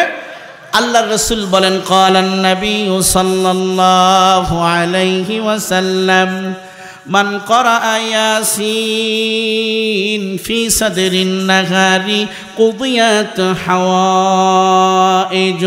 আল্লাহর নবী বলেন আমার যে উম্মত প্রত্যেক দিন সকালবেলা সূরা ইয়াসিন তেলাওয়াত করবে তার সারা দিনের সকল কাজ আল্লাহ গায়বী সাহায্যের মাধ্যমে পরিপূর্ণ করে দিবেন। বলুন সুবহানাল্লাহ। আল্লাহর নবী বলেন মান ক্বারাআ ইয়াসিন কাতাবাল্লাহু লাহু বিকিরাআতিহা কিরাআতাল কুরআনি 10 মাররাত। আল্লাহর নবী বলেন আমার যে উম্মত একবার সূরা ইয়াসিন তেলাওয়াত করবে, কয়বার? এ মুসলমান আওয়াজ দিয়ে বলেন কয়বার? আল্লাহর নবী বলেন আমার যে উম্মত একবার সূরা ইয়াসিন তেলাওয়াত করবে আমি রাসূল ঘোষণা দিলাম কাতাবাল্লাহু লাহু বিকিরাআতিহা কিরাআতাল কুরআনি 10 মাররাত। একবার সূরা ইয়াসিন পড়ার সঙ্গে সঙ্গে আল্লাহ রাব্বুল আলামিন তার আমলনামায় 10 খতম কোরআন তেলাওয়াতের সওয়াব দিয়ে দিবে। ভাই এই আমলটা সহজ না কঠিন? সূরা ইয়াসিন পড়বো তো ইনশাআল্লাহ। তাহলে কয় জিনিসের নাম তাকওয়া? সবাই বলুন কয় জিনিস? 1 নম্বর কার ভয়? আওয়াজ দিতে হবে, কার ভয়? 2 নম্বরে কোরআন অনুযায়ী আমলের কথা চলছে। সূরা ইয়াসিন তেলাওয়াত করব ইনশাআল্লাহ এবং কোরআন শরীফ বিশুদ্ধভাবে তেলাওয়াত শিখব তো ইনশাআল্লাহ। মাগরিবের নামাজের পরে সূরাতুল ওয়াকিয়া পড়বেন। কোন সূরা? সবাই বলুন বাবা কোন সূরা? আল্লাহ রাসূল সাল্লাল্লাহু আলাইহি ওয়াসাল্লাম বলেছেন ক্বালান নাবিয়্যু সাল্লাল্লাহু আলাইহি ওয়াসাল্লাম মান ক্বারাআ সূরাতাল ওয়াকিআতি ফি কুল্লি লাইলা লাম তুসিবহু ফাকাতুন আবাদা। আল্লাহর নবী বলেন আমার যে উম্মত প্রত্যেক রজনীতে সূরা ওয়াকিয়া তেলাওয়াত করবে কখনো দারিদ্রতা অভাব তাকে স্পর্শ করবে না। আওয়াজ দিয়ে বলুন সুবহানাল্লাহ। সূরা ওয়াকিয়া পড়া যাবে তো ইনশাআল্লাহ? ভাই সূরাতুল ওয়াকিয়া পড়বো তো ইনশাআল্লাহ। তাহলে তাকওয়া কয় জিনিসের নাম? 1 নম্বর কার ভয়? 2 নম্বরে আমল করব কিসের উপর? কোরআনের উপর। 3 নম্বর আল কানাআতু বিল কালিল, অল্পে তুষ্ট হওয়া। কিসে তুষ্ট হওয়া? অনেকে বলে আল্লাহ আমাকে কিছুই দেয়নি, আমি কেন নামাজ পড়বো? এরকম লোক আসেনি আপনাদের এলাকায়? দুনিয়ার মুসিবত, অভাব, অনটন, কষ্ট দ্বারা আমি আবৃত হয়ে আছি, কিছুই আল্লাহ পাক আমাকে দেননি, আমি কেন আল্লাহর শুকরিয়া আদায় করব? বলেন নাউজুবিল্লাহ। ভাই ভাই আমার দিক তাকান, এই যে প্রিয় ভাই, যুবক ভাই, আমার দিক তাকান। আপনাকে যদি বলা হয় আপনার দুটি কিডনি দিয়ে দেন, বিনিময়ে 1 কোটি টাকা দেব, সুস্থ মস্তিষ্কের অধিকারী কোনো ব্যক্তি দিতে রাজি হবে? বলেন তো হবে? আপনি যে বললেন কিছু আল্লাহ আপনাকে দেয়নি। আপনাকে যদি আমি বলি 5 লক্ষ টাকা আজকে রাত্রে আমি চেক লিখে দিয়ে যাব, আপনার দুটো চোখ দিয়ে দেন, দিবেন? আপনি যে বললেন আল্লাহ আপনাকে কিছুই দেয়নি। আপনার দেহের মধ্যে কোটি কোটি টাকার সম্পদ আছে কি না? ভাই আল্লাহর দেওয়া জবানে বলুন, এগুলো কার দেওয়া নিয়ামত? ভাই কার দেওয়া নিয়ামত? এই জন্য আল্লাহ বলছেন, وَإِن تَعُدُّوا نِعْمَةَ اللَّهِ لَا تُحْصُوهَا। চক্ষু মেলে যেদিকে তাকাই দেখি তোমায় বিরাজমান, চক্ষু মেলে যেদিকে তাকাই দেখি তোমায় বিরাজমান, তুমি ভিন্ন নেই কোথাও অন্য কারো কোনো দান। চক্ষু মেলে যেদিকে তাকাই দেখি তোমায় বিরাজমান, তুমি ভিন্ন নেই কোথাও অন্য কারো কোনো দান। আওয়াজ দিয়ে বলেন ঠিক না ব্যাঠিক? না না প্রিয় যুবক ভাইয়েরা আমার, বৃদ্ধ বাবারা আমার, পর্দার আড়ালের মা বোনেরা আমার কথা আমি শেষের দিকে নিয়ে এসেছি। বাবা গভীর মনোযোগ দিয়ে আমার শেষের কয়েকটি কথাগুলি শুনে যান। আমি জানি না সামনে আপনাদের সঙ্গে আমার আর দেখা হবে কি না, আমি জানি না। জীবনের শেষ বয়ান মনে করে আপনাদেরকে আমি একটি কথা শোনায়া দিয়ে যাই। বাবা শোনেন, কোনো দিন এমন কথা বলবেন না আমার আল্লাহ আমাকে কিছুই দেয়নি। আপনার আমার আল্লাহ যে আপনাকে আমাকে সুস্থতা দান করেছেন, দুটি চোখ দিয়েছেন, দাঁত দিয়েছেন, জিহ্বা দিয়েছেন, কিডনি দিয়েছেন, হায়াতে রেখেছেন। আল্লাহ রব্বুল আলামিন কোটি কোটি টাকার সম্পদ আপনাকে আমাকে দান করেছেন। বাবা এমন কথা বলবেন না। 3 নম্বর তাকওয়া কাকে বলা হয়? আল কানাআতু বিল কলিল, অল্পে তুষ্ট থাকা। কোনো মানুষ যদি অল্পেতে তুষ্ট থাকতে পারে, সন্তুষ্ট থাকতে পারে, আল্লাহ রব্বুল আলামিন তার জীবনটা বরকতে ভরপুর করে দিবেন। বলুন সুবহানাল্লাহ। 4 নম্বর তাকওয়া কাকে বলা হয়? ওয়াল ইস্তিদাদু লিয়াউমির রহিম, কিয়ামতের দিনের জন্য প্রস্তুতি গ্রহণ করা। বাবা সব সময়ের জন্য এই কথাটা দিলে মনে প্রাণে বিশ্বাস করবেন, লালন করবেন। এক সময় আমি এই পৃথিবীতে ছিলাম না, আওয়াজ দিয়ে বলুন ছিলাম। কি মনোযোগ নাই? আমরা কি এক সময় দুনিয়ায় ছিলাম? বাবা এখন আসি, সামনে একটা দিন আসবে কেউ থাকবো না। আওয়াজ দিয়ে বলেন ঠিক না ব্যাঠিক? আমার আগে আমার দাদা এসেছিলেন, উনি আজ দুনিয়ায় নাই। এরপরে আমার বাবা এসেছিলেন, উনিও পৃথিবীতে বেঁচে নাই। এরপরে সামনে আমার সিরিয়াল। বাবা তাও তো যদি আল্লাহ হায়াতে রাখেন, দুনিয়াতে আসার কিন্তু নিয়ম আছে বাবা, সিস্টেম আছে। যাওয়ার কিন্তু কোনো নিয়ম নাই। আসার সময় আগে দাদা আসে, তারপরে বাবা, তারপরে সন্তান। কিন্তু যাওয়ার সময় দেখা যায় বাবা, বাবার আগে সন্তান মারা যায়, দাদার আগে বাবা মারা যায়। এমন দুনিয়ার মধ্যে ঘটনা ঘটে কি ঘটে না? আওয়াজ দিয়ে বলুন ঘটে কি ঘটে না? আপনার আমার মৃত্যুটা কোন সময় কোন মুহূর্তে চলে আসবে, দিলটা নরম করে দিয়ে আমার শেষ কথাগুলি শুনে যান। বাবা কেউ আমরা দুনিয়ায় থাকতে পারবো না, অন্ধকার কবরে চলে যাব। এই দুনিয়া থাকার জায়গা না। কবরের মধ্যে যেই লোকটা সর্বশেষ মারা যাবে বাবা, ওই লোকটাও কমপক্ষে 40,000 বছর কবরের মধ্যে শুয়ে থাকতে হবে। এই জন্য তো নবীর সাহাবী হযরত ওসমান ইবনে আফফান রাদিয়াল্লাহু তাআলা আনহু, উনি কবর দেখে এত বেশি কান্না করতেন, এত বেশি চোখের পানি ঝরাইতেন। সাহাবায়ে কেরাম জিজ্ঞেস করতেন, ওসমান আপনি জান্নাত জাহান্নামের বর্ণনা শুনলে এত বেশি কাঁদেন না, কিন্তু কবর দেখলে এত বেশি কাঁদেন কেন? এ মুসলমান চোখটা বন্ধ করে আমার কথাটা শোনেন, একবার কবরের কথা দিলের মধ্যে নিয়ে আসেন। ওসমানকে বলা হলো জান্নাত জাহান্নামের কথা শুনলে আপনি এত বেশি ক্রন্দন করেন না, কবর দেখলে এত বেশি আপনি কাঁদেন কেন? হযরত ওসমান জান্নাতের সার্টিফিকেট প্রাপ্ত সাহাবী ভাইজান, হযরত ওসমান বললেন আল কবরু আউয়ালু মানজিল মিন মানাজিলিল আখিরাহ ফাইন নাজা মিনহু ফামা বাদাহু আইসারু মিন ওয়া ইন লাম ইয়ানজু মিনহু ফামা বাদাহু আশাদ্দু মিন। হযরত ওসমান বললেন, ও নবীর সাহাবীরা, আমি নবীর কাছে অনেকবার শুনেছি কবর হচ্ছে আখিরাতের ঘাটি সমূহের মধ্য থেকে প্রথম ঘাটি। জোরে বলেন ঠিক না বেঠিক? আওয়াজ দিয়ে বলেন ঠিক না বেঠিক? কবর হচ্ছে আখিরাতের ঘাটি সমূহের মধ্যে প্রথম ঘাটি। আল্লাহর নবী বলেছেন, আমার যে উম্মত কবরের আযাব থেকে মুক্ত পেয়ে গেল, কবরের আযাব থেকে মুক্তি পেয়ে গেল, কবরের আযাব থেকে নাজাত পেয়ে গেল, তার পরবর্তী ঘাটিগুলো আল্লাহ তার জন্য আরো সহজ করে দিবেন। আর যে উম্মত কবরের মধ্যে ধরা পড়ে যাবে, তার জন্য বাকি সামনের ঘাটিগুলো আরো জটিল ও কঠিন আকার ধারণ করবে। এই জন্য ওসমান কবর দেখলে কাঁদতেন, কিন্তু আমরা মুসলমান কবরের কথা দিনের মধ্যে একবারও স্মরণ করি না বাজান। এই জন্য তাকওয়া 4 নম্বরে বলা হয় কিয়ামতের জন্য প্রস্তুতি গ্রহণ করা, আখিরাতের কথাকে স্মরণ করা। কোন দিন? যেই দিন আপনার যদি আমল সুন্দর না হয়, অর্ধ হাত মাথার উপরে সূর্যটা এসে যাবে বাবা।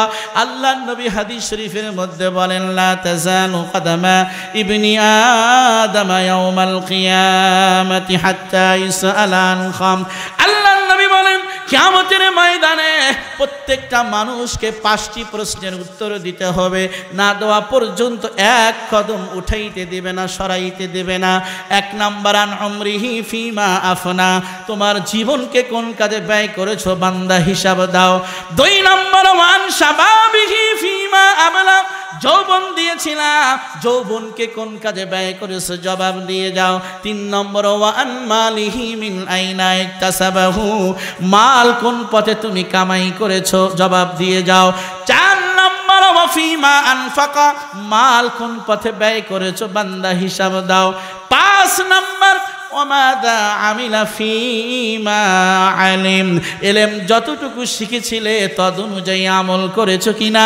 এই 5টি প্রশ্নের উত্তর না দেওয়া পর্যন্ত এক কদম আল্লাহ তাআলা সরাইতে দিবেন না। এই জন্য প্রিয় ভাইয়েরা আমার, পর্দার আড়ালের মা বোনেরা আমার, একটা বার দিনের মধ্যে অন্তত পক্ষে কবরের কথাটা স্মরণ করেন, আখিরাতের কথাটাকে স্মরণ করেন। সুন্দর নববধূ সেজে লাল শাড়ি পরে আপনি স্বামীর ঘরে এসেছিলেন মা, যেই দিন আপনি মারা যাবেন সাদা কাপড়ের মধ্যে 5 টুকরা কাপড়ে আপনাকে প্যাকেট বানাবে, ওই কাফনের কাপড়ের কোনো পকেট নাই, আপনি চলে যাবেন। যুবক ভাই বাবা, বৃদ্ধ বাবারা, আপনি আমি চলে যাব, শুধুমাত্র 3 টুকরা সাদা কাফনের কাপড় দ্বারা আপনার আমার দেহটাকে পেঁচায় নিয়ে যাবে বাবা। হতে পারে আজকের মাহফিলটা জীবনের শেষ মাহফিল। একটু আগেই দেখতেছিলাম অনলাইনের মধ্যে ইতুফিয়ার মধ্যে বিবাহ করার জন্য বরযাত্রী রওনা দিয়েছে বাবা, রওনা দিয়েছে বিবাহ করবে। সুন্দরী রূপসী বধূকে ঘরে নিয়ে আসবে, রওনা দিয়েছে। রোড অ্যাক্সিডেন্টে 71 জন ওই জায়গায় মারা গিয়েছে। বর বিবাহ করবে, কত বড় বুক ভরা আশা নিয়ে রওনা হয়েছিল বিবাহ করে সুন্দর বধূ সাজিয়ে ঘরে নিয়ে আসবে। বর সাথে সাথে মারা গিয়েছে, 71 জন চলে গেল। আজকে তো হতে পারে আপনাদের এই সুজাপুরের বাজারের মধ্যে, এই নোয়াখালী মাইজদি বাজারের মধ্যে কার কাফনের কাপড় চলে আসছে আমরা কি বলতে পারবো? ভাই দিল থেকে কথা বলেন, বলতে পারবো? হয়তো বা শুনতে পারেন। আগামীকাল সকালবেলা মাওলানা জাকারিয়া সাহেব আসছিলেন বয়ান করার জন্য ঢাকা ক্যান্টনমেন্ট থেকে। ঢাকায় যেতে রোড অ্যাক্সিডেন্ট করে মারা গিয়েছে। এই আওয়াজ আসতে পারে কি পারে না? জোরে বলেন, পারে কি পারে না? হ্যাঁ মুসলমান, কোন সময় আপনি আমি দুনিয়া থেকে চলে যাব কেউ জানি না। ওই মরণটা হলো শুভ মরণ, ওই মরণটা হলো সার্থকতার মরণ, যেই মরণটা কিয়ামতের প্রস্তুতি নিয়ে হয়ে যায়, যেই মরণটা আল্লাহকে রাজি এবং খুশি করার পরে হয়ে যায়। এই জন্য তো আবু বকর সিদ্দিক রাদিয়াল্লাহু তাআলা আনহু নবীজিকে জিজ্ঞাসা করেছিলেন, তাফসীর ইবনে কাসিরে সূরাতুল ফাজরের ব্যাখ্যার মধ্যে এনেছেন, যখন আল্লাহ পাক এই আয়াত নাজিল করলেন, ইয়া আইয়াতুহান নাফসুল মুতমাইন্না ইরজিই ইলা রাব্বিকি রাদিয়াতাম মারদিয়াহ ফাদখুলি ফি ইবাদি ওয়াদখুলি জান্নাতি। আল্লাহু আকবার। এই আয়াত যখন আল্লাহ পাক নাজিল করলেন, আল্লাহ নবী তখন বলতেছিলেন, কিছু কিছু ইমানদাররা যখন মারা যাবে, ওই মারা যাওয়ার আগ মুহূর্তে আল্লাহ রাব্বুল আলামিন রহমতের ফেরেশতা নাজিল করেন। ওই ফেরেশতারা এসে বলতে থাকে, হে প্রশান্ত আত্মা, তুমি বেরিয়ে এসো, তোমার সেই রবের দিকে তুমি রওনা দাও, যেই রব তোমার উপর বড় রাজি এবং বড় খুশি। বলুন সুবহানাল্লাহ। আবু বকর সিদ্দিক রাদিয়াল্লাহু তাআলা আনহু তখন বলে দিলেন, ইয়া রাসূলুল্লাহ, আপনার উম্মতের মধ্যে কি এমন কোনো ব্যক্তি আছেনি যার মৃত্যুর সময় ফেরেশতারা এমন সুসংবাদ দিবেন, হে আল্লাহর বান্দা, তুমি তোমার সেই রবের দিকে রওনা দাও, রাজিন গায়রি গদবান, যেই রব তোমার উপর বড় সন্তুষ্ট আছেন, অসন্তুষ্ট নন। আপনার উম্মতের মধ্যে কি এমন কোন ব্যক্তি আছে? আল্লাহর নবী বললেন, আনা আরজু আন তাকুনা মিনহু।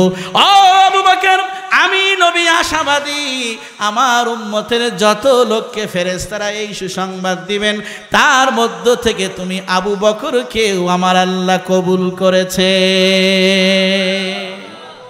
ভাইরা, কোন সময় মৃত্যু আসবে আমরা জানি? জোরে বলুন, জানি। এই জন্য তাকওয়া কয় জিনিসের নাম? সবাই বলুন, কয় জিনিসের নাম? এক নাম্বার, ভয় করব কাকে? হাদিস শরীফে আসছে, যদি কোনো ব্যক্তি ঈশার নামাজ জামাতের সাথে পড়ে, কিসের নামাজ ভাই মনোযোগ আছে না? যদি কোনো ব্যক্তি ঈশার নামাজ জামাতের সাথে আদায় করে, আল্লাহ রসুল বলেন অর্ধরাত ইবাদত করার সওয়াব আল্লাহ দান করেন। আল্লাহ রসুল বলেন, মান সাল্লাল ইশা ফি জামাতিন ফাকান্নামা কামা নিসফাল লাইল। আমার যে উম্মত ঈশার নামাজ জামাতের সাথে আদায় করে, আমি নবী ঘোষণা দিলাম অর্ধরাত ইবাদত করলে যেই সওয়াব, সেই সওয়াব আল্লাহ তার আমলনামায় দিয়ে দিবেন। ওমান সাল্লা সুবহা আইল ফজর ফি জামাতিন ফাকান্নামা সাল্লাল লাইলা কুল্লা।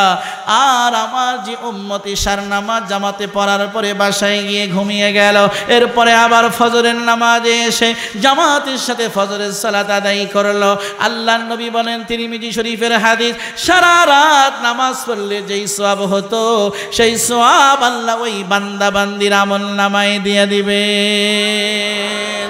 আরো আসতে বলেন সুবহানাল্লাহ। আপনি নিয়ত করেছেন সারা রাত থাকবেন, বয়ান শুনবেন, থাকতে হবে না বাবা। আর 10-15 মিনিটের মধ্যে আমি আমার কথাকে গুছিয়ে শেষ করে এখান থেকে চলে যাব। আমি আরজ করতেছিলাম 4 জিনিসের নাম তাকওয়া। 1 নম্বর আল খাউফু মিনাল জলিল, ভয় করব কাকে? 2 নম্বর অল আমালু বিতানজিল, কোরআনের উপর আমরা আমল করব। 3 নম্বর ওয়াল কানাআতু বিল কালিল, আমরা অল্পতে তুষ্ট থাকব। 4 নম্বর ওয়াল ইস্তিদাদু লিয়াউমির রহিম, কিয়ামতের জন্য আমরা প্রস্তুতি গ্রহণ করব। এই 4টি কাজ যদি কোনো ব্যক্তি করে, ওই ব্যক্তিটা কিন্তু মুত্তাকি হয়ে যাবে বাবা, তাকওয়াবান হয়ে যাবে বাবা। ওই ব্যক্তি যখন মুত্তাকি হয়ে যাবে, খোদাবীর হয়ে যাবে, আল্লাহ রাব্বুল আলামিন বলেন, ওয়াসারিউ ইলা মাগফিরাতিন মির রাব্বিকুম ওয়া জান্নাতিন আরদুহাস সামাওয়াতু ওয়াল আরদ উইদ্দাত লিল মুত্তাকিন। আল্লাহু আকবার বলেন। আল্লাহ রাব্বুল আলামিন বলেন এই জান্নাতকে তৈরি করা হয়েছে মুত্তাকিনদের জন্য বাবা। এখন মুত্তাকি কারা? আল্লাহ রাব্বুল আলামিন সূরা আল ইমরানের মধ্যে 133 নং 34 নং আয়াতে কারিমার মধ্যে মুত্তাকিনদের 4টি গুণ বর্ণনা করেছেন। কয়টি? হযরত আলীর উক্তি থেকে জেনেছেন 4টি জিনিস যার মধ্যে থাকবে তার মধ্যে তাকওয়া চলে আসবে। কি চলে আসবে? তাকওয়া চলে আসবে। আর আল্লাহ রাব্বুল আলামিন মুত্তাকিনদের সূরা আল ইমরানের 133 এবং 34 নং আয়াতে কারিমায় গুণ বলেছেন 4টি। কয়টি? এই যুবক ভাইয়েরা মনোযোগ আছে? এখনই জিজ্ঞাসা করব আগের 4টি আর এখনকার 4টি পারবানি ইনশাআল্লাহ? কে কে পারবা না হাত তোলো। এবার আসুন আল্লাহ পাক কোরআনুল কারীমে কি বলছেন। আল্লাহ তাআলা বলেন الذين ينفقون في السراء والضراء والكاظمين الغيظ والعافين عن الناس। আল্লাহু আকবার বলেন। হয় নাই? জোরে বলেন, আরো জোরে বলেন। আল্লাহ রাব্বুল আলামিন বলেন মুত্তাকিনদের 4টি গুণ। 1 নম্বর আল্লাযীনা ইউনফিকুনা ফিস সাররাই ওয়াদ দাররাই ওয়াল কাযিমিনাল গায়জ। 1 নম্বর সচ্ছল এবং অসচ্ছল অবস্থায় আমি আল্লাহর রাস্তায় দান করে। কার রাস্তায় দান করে? জোরে বলুন, কার রাস্তায় দান করে? 2 নম্বর আল্লাহ পাক বলেন ওয়াল কাযিমিনাল গায়জ, নিজের ক্রোধকে রাগকে হজম করে, গোসাকে হজম করে। মুত্তাকিনদের 1 নম্বর গুণ আল্লাহ তাআলা বললেন সচ্ছল থাকুক চাই অসচ্ছল থাকুক সাধ্য অনুযায়ী বান্দা আমি আল্লাহ রাস্তায় দান করবে। 2 নম্বর আল্লাহ পাক বলেন ওয়াল কাযিমিনাল গায়জ, নিজের ক্রোধকে রাগকে গোসাকে হজম করবে। অনেক পুরুষরা আছে আমার কাছে ঢাকায় বাবা ফতোয়া নেওয়ার জন্য গিয়ে বলে হুজুর রাগ করে বিবিরে 3 তালাক দিয়েছি, তালাক কি হয়েছে? পৌরে রাগ করে কি দিয়েছে? তার মানে রাগ করে তালাক দিলে তালাক হয়? আমি বললাম আরে ভাই কেউ কি বিবিকে ভালোবেসে তালাক দেয় নাকি রাগ করে তালাক দেয়? কেহ কি বিবিকে বলে আমার সোনা ময়না টিয়া জাদু পাখি আমি তোমাকে জীবনের চেয়ে বেশি ভালোবাসি এই জন্য 3 তালাক দিচ্ছি, এমন বলে? নাকি রাগ করলেই তো কি দেয়? ও তালাক রাগ করে দিয়ে এসে বলে হুজুর 3 তালাক দিয়েছি, আসলে কি তালাক হয়েছে? হায় হায় হায়, রাগ করে দেন, ভালোবেসে দেন, মজাক করে দেন, এমনিতে বলেন না কেন, তালাক বললেই কি হয়ে যায়? আজকের মাহফিল থেকে নিয়ত করেন অন্তত পক্ষে কোনোদিন বিবিকে তালাক শব্দ বলবেন না। বলেন ইনশাআল্লাহ। যারা যারা ইনশাআল্লাহ বললেন না আপনারা কি হেই গ্রুপ? বউ পিটানো গ্রুপ, তালাক দেওয়া গ্রুপ? তালাক শব্দটা মুখে আনবেন না। আল্লাহ রসুল বলেছেন আবগজুল হালাল ইনদাল্লাহি আসওয়ালু ওয়াত তালাক। আল্লাহ পাকের নিকটে সবচেয়ে নিকৃষ্টতম হালাল 2টি জিনিস, একটি হচ্ছে সওয়াল করা, ভিক্ষা করা, আর একটি হচ্ছে তালাক দেওয়া। তো আপনি নিকৃষ্ট হালাল কাজটা কেন করবেন? এই জন্য তালাক শব্দ আজকের পরে কোনো দিন আর মুখে আনবেন না। বলেন ইনশাআল্লাহ। রাগ করে কাউকে কখনো আঘাত করবেন না, আজে বাজে কথা বলবেন না, নিজের রাগকে সংবরণ করার চেষ্টা করবেন। হাদিস শরীফে এসেছে রাসূল করিম সাল্লাল্লাহু আলাইহি সাল্লাম বলেছেন যদি তোমাদের কাহারো রাগ এসে যায় দাঁড়ানো অবস্থায় সে যেন বসে যায়, বসা অবস্থায় যদি রাগ এসে যায় সে যেন শুয়ে যায়, এরপরেও যদি তার রাগ ঠান্ডা না হয় সে যেন উঠে গিয়ে ওযু করে। কারণ ওযু হচ্ছে পানি দ্বারা করা হয়, পানি হচ্ছে ঠান্ডা আর রাগ হচ্ছে গরম আগুন থেকে সৃষ্ট। সুতরাং যখন ওযু করবে তার রাগ আল্লাহ দূরীভূত করে দিবেন। বলুন সুবহানাল্লাহ। এই জন্য মুত্তাকিনদের 2 নম্বর গুণ রাগ করা যাবে না। কি করা যাবে না?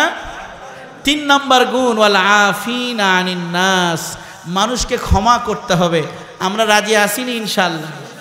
সবাই বলুন আমরা রাজি আছি না ইনশাআল্লাহ? ভাইরা আমার, আল্লাহ রাব্বুল আলামিনের হাবিবকে কষ্ট কম দিয়েছে না বেশি দিয়েছে? নবীজিকে কষ্ট কম দিয়েছে না বেশি দিয়েছে? নবীজি প্রতিশোধ নিয়েছেন না ক্ষমা করেছেন? মুত্তাকিনদের 3 নম্বর গুণ হচ্ছে মানুষকে ক্ষমা করবে। বলেন সুবহানাল্লাহ। আজকে বলেন আমাকে যত মানুষ কষ্ট দিয়েছে, বলেন সবাই, আমাকে যত মানুষ কষ্ট দিয়েছে, বলুন, আমি এই মুহূর্তে, সবাই বলছেন না কেন, আমি এই মুহূর্তে সকলকে ক্ষমা করে দিলাম। সবাই কি দিল থেকে বলেছেন মাফ? সবাই বলেন মাফ, জোরে বলেন মাফ, মাফ। বিবি যত কষ্ট দিয়েছে মাফ, আত্মীয় স্বজন যত কষ্ট দিয়েছে মাফ, প্রতিবেশী যত কষ্ট দিয়েছে মাফ। দিল থেকে না মুখ থেকে? এ ভাই, মুখ থেকে? হ্যাঁ, সব মাফ। যদি আপনি জমিনওয়ালাকে মাফ করেন, আল্লাহ রাসূল বলে ইরহামু মান ফিল আরদ ইয়ারহামুকুম মান ফিস সামা। তুমি জমিনওয়ালাকে মাফ করো, দয়া করো, আসমানের মালিক আল্লাহ তোমাকে মাফ করে দিবেন। আর আওয়াজ দিয়ে বলুন সুবহানাল্লাহ। মাফ, মাফ, মাফ। সবাই বলেন মাফ, সবাই বলেন মাফ। লাভটা কি হবে? ইমামে আজম আবু হানিফা রাহমাতুল্লাহ আলাইহির কাছে একজন ব্যক্তি এসে বলতেছেন, ও জামানার ইমাম আবু হানিফা, আমাকে একজন আল্লাহর বান্দা বারবার কষ্ট দেয়, আমি কি করতে পারি?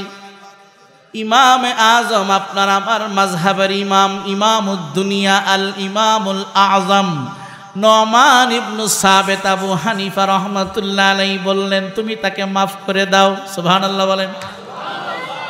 কিছুদিন পর ওই একই লোক এসে আবার বলতেছেন, ও জামানার ইমাম, আপনি তাকে ক্ষমা করতে বলেছেন, আমি ক্ষমা করে দিয়েছি, মাফ করে দিয়েছি, সে আবার আমাকে নতুন করে কষ্ট দেওয়া শুরু করেছে, এখন আমি কি করতে পারি? মনোযোগ আছে? বললেন, তুমি আবার তাকে মাফ করে দাও। উনি গেলেন, আবার তাকে ক্ষমা করে দিলেন। কিছুদিন পরে আবার ওই ভদ্রলোক এসে বললেন, ও জামানার ইমাম আবু হানিফা, আপনি মাফ করতে বললেন, বারবার তাকে মাফ করলাম, সে আবার আমাকে কষ্ট দেওয়া শুরু করেছে, এখন আমি কি করতে পারি? ইমামে আজম আবু হানিফা বললেন, আবার তুমি তাকে মাফ করে দাও। উনি তৃতীয়বারও তাকে মাফ করে দিলেন। কয়েকদিন পরে আবার এসে বললেন, ও জামানার ইমাম, আপনার নসিহত শুনে বারবার আমি তাকে ক্ষমা করি, মাফ করি, এরপরে সুযোগ নিয়ে সে বারবার আমাকে কষ্ট দিতেই থাকে, মাফ আমি আর তাকে কতবার করব? ইমামে আজম আবু হানিফা রাহমাতুল্লাহ আলাইহি বললেন, আল্লাহর বান্দারে, কাল কিয়ামতের ময়দানে, মুসিবতের দিনে আল্লাহ পাকের কাছে যেই পরিমাণ তুমি মাফের ব্যাপারে আশাবাদী, আল্লাহ পাক তোমাকে মাফ করুন যেই ব্যাপারে যতটুকু তুমি আশা করো, ততটুকু তোমার অধীনস্থ লোক তোমাকে কষ্ট দিলে তুমি তাকে মাফ করতেই থাকো।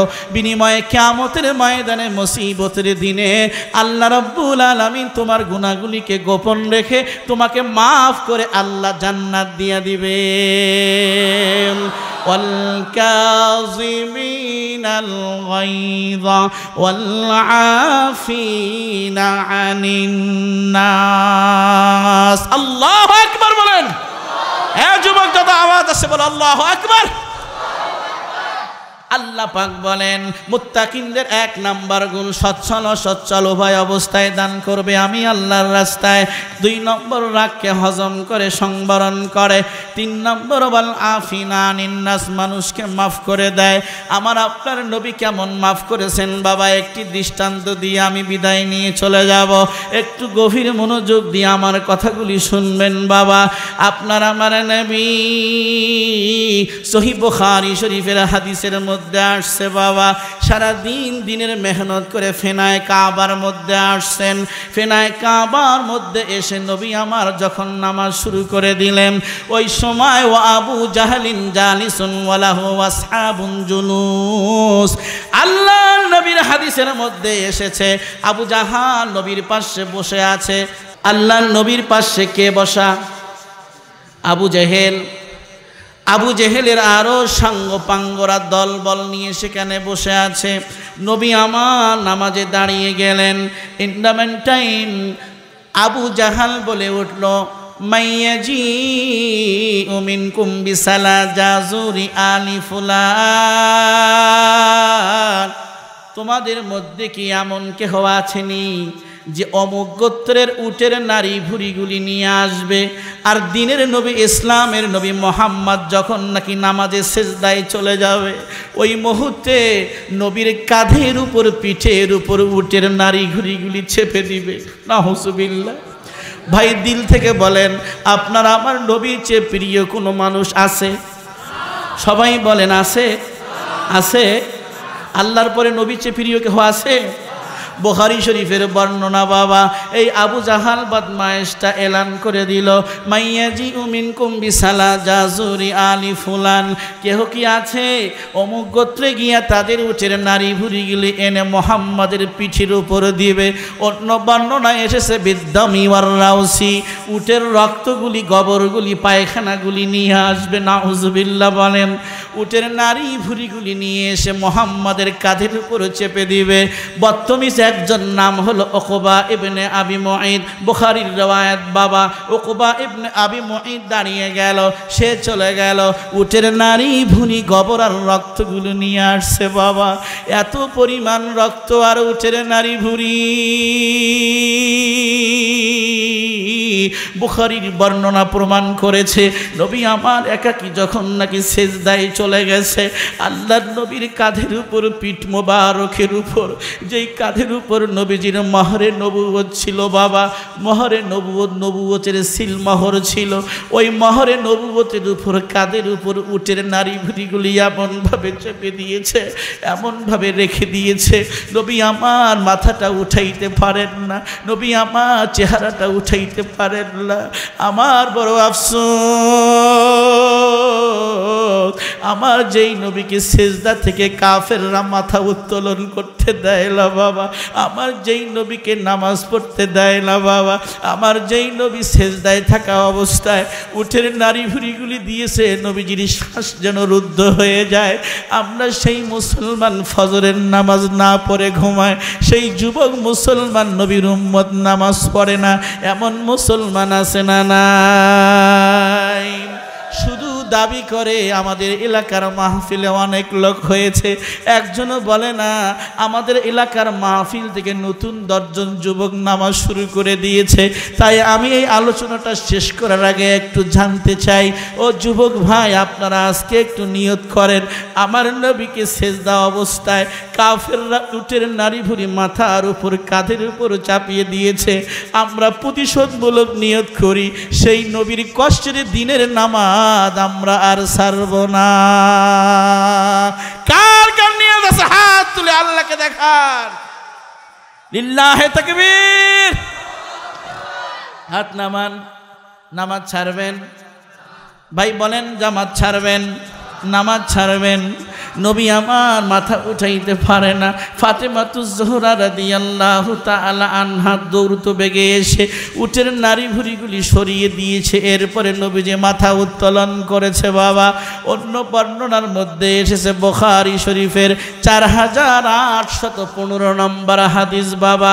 এক বদতমিজ উকবা ইবনে আবি মুঈদ, সে দ্রুত বেগে নবীকে একা একা ফেনায় কাবার মধ্যে পেয়ে, এটাও সহিহ বুখারী 4815 নম্বর হাদিস।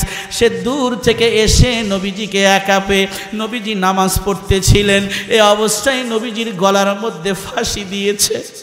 আল্লাহর নবীর গলার মধ্যে ফাঁসি। একজন জীবিত মানুষকে ফাঁসির কাস্টে ঝুলানো হলে যেমন নাকি তার জিহ্বাটা বেরিয়ে আসে বাবা, আমার আপনার প্রাণপ্রিয় নবী, যেই নবী কোনোদিন সুখের খানা খাইলেন না, যেই নবী কোনোদিন সুখের বিছানায় শুইলেন না, হাদিস শরীফের মধ্যে আসছে সূরাতুল আহজাবের 28 নং আয়াতের তাফসিরে ইবনে কাসিরের মধ্যে ব্যাখ্যায় এনেছেন, হযরত ওমর রাদিয়াল্লাহু তাআলা আনহু নবীজির ঘরের মধ্যে সালাম দিলেন ঢোকার জন্য। নবীজি বললেন, কে? হযরত ওমর বললেন, আমি ওমর। আল্লাহর নবী বললেন, দরওয়াজাটা খুলে দাও। দরওয়াজাটা খুলে দেওয়া হলো বাজান। দরওয়াজা খোলার সঙ্গে সঙ্গে হযরত ওমর ঢুকে সালাম দিলেন। হযরত ওমর আবার নবীর দিকে তাকায় দেখেন নবীজি খেজুর পাতার চাটায়ের মধ্যে শুয়ে আছে। আমরা জাজিমের মধ্যে ঘুমাই, মোটা তোষকের মধ্যে ঘুমাই, এরপরও নামাজ পড়ি না। হযরত ওমর বলেন, আমি তাকিয়ে দেখলাম নবী আমার চাটায়ের খেজুর পাতার চাটায়ের মধ্যে শুয়ে আছে। নবীজির মাথার ডেসে কোনো বালিশ নাই। আল্লাহ নবী হাতকে ভাঁজ করে বালিশ বানিয়েছে। নবীজি হযরত ওমরকে দেখে যখন উঠে বসলেন, হযরত ওমর বলেন আমি তাকায় দেখি নবীজির পিঠের মধ্যে খেজুর পাতার চাটায়ের ছাপ দেখা যায়। খেজুর পাতার চাটায়ের দাগ। আল্লাহ নবীকে দেখে হযরত ওমর বললেন আমি তাকায় দেখলাম নবীজির ঘরের মধ্যে এক পেয়ালা পানি আছে, একটা কলসি আছে। আল্লাহর নবীর ঘরের মধ্যে এর চেয়ে বেশি কোনো জিনিস ছিল না। নবীজিকে লক্ষ্য করে হযরত ওমর বললেন ইয়া রাসূলুল্লাহ, আপনি দিনের নবী, এত কষ্ট কেন করেন? আল্লাহর কাছে দোয়া করলেই তো আল্লাহ সচ্ছলতা দান করেন।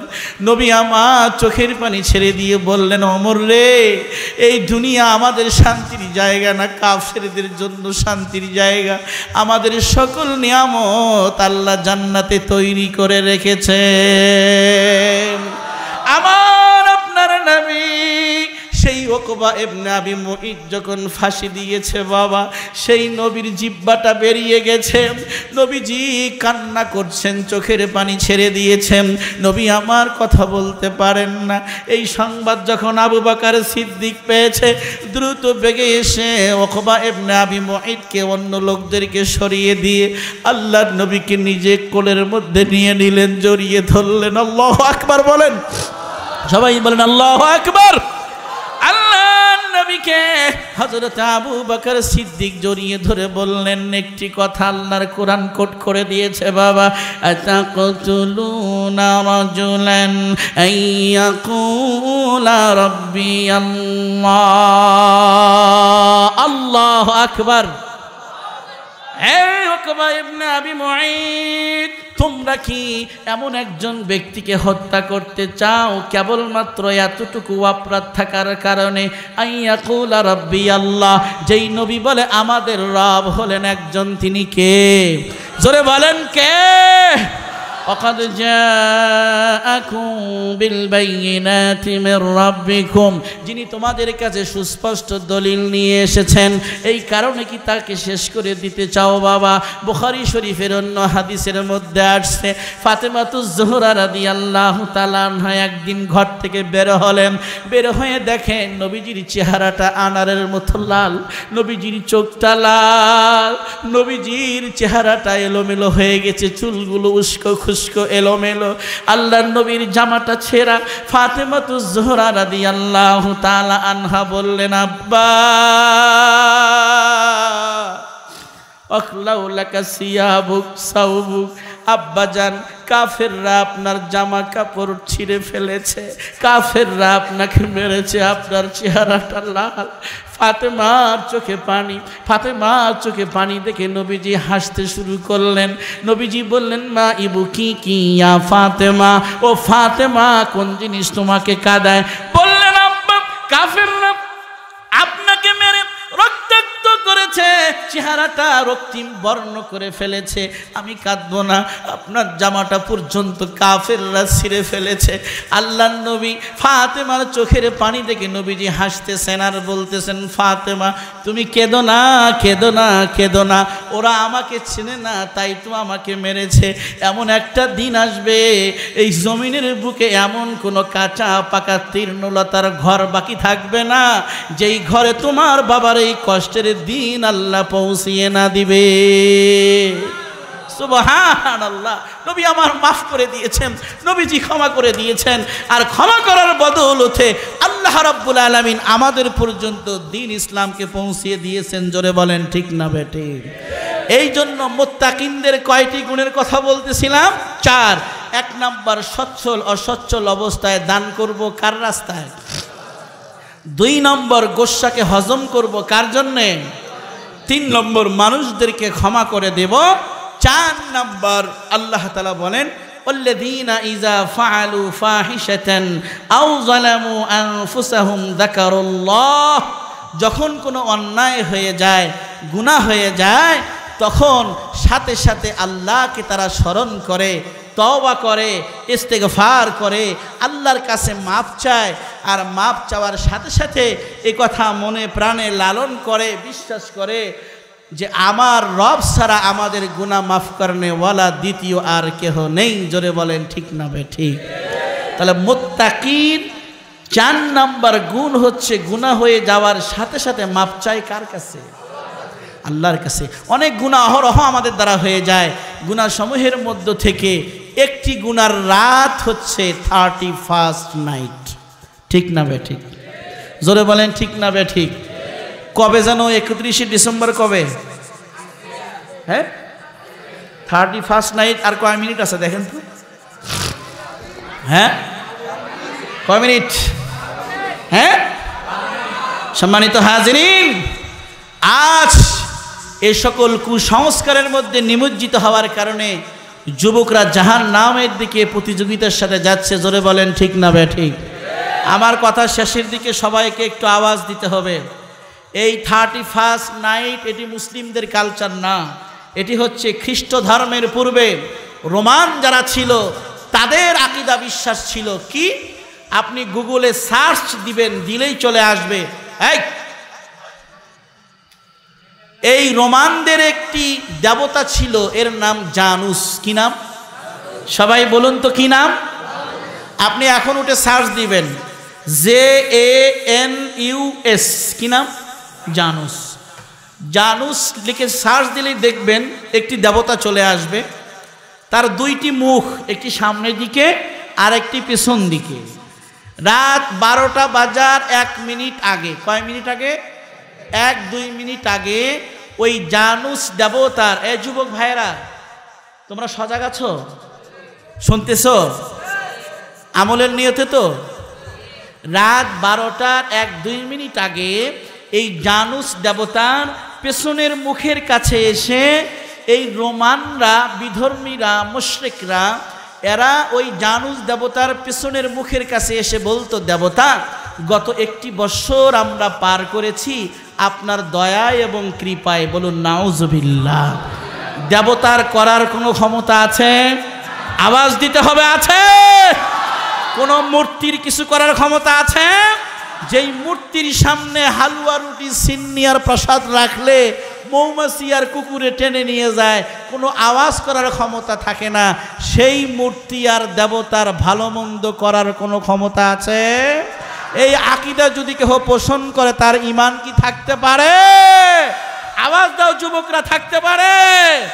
সুতরাং মুশরিকদের সাথে আমাদের কোনো আপোষ নাই। আওয়াজ দিয়ে বলুন ঠিক না বেটে? মুশরিকদের সাথে সম্পর্ক রাখা যাবে না, কারণ হাদিস শরীফে আল্লাহর রাসূল বলেছেন, মান তাশাব্বাহা বিকাউমিন ফাহুয়া মিনহুম।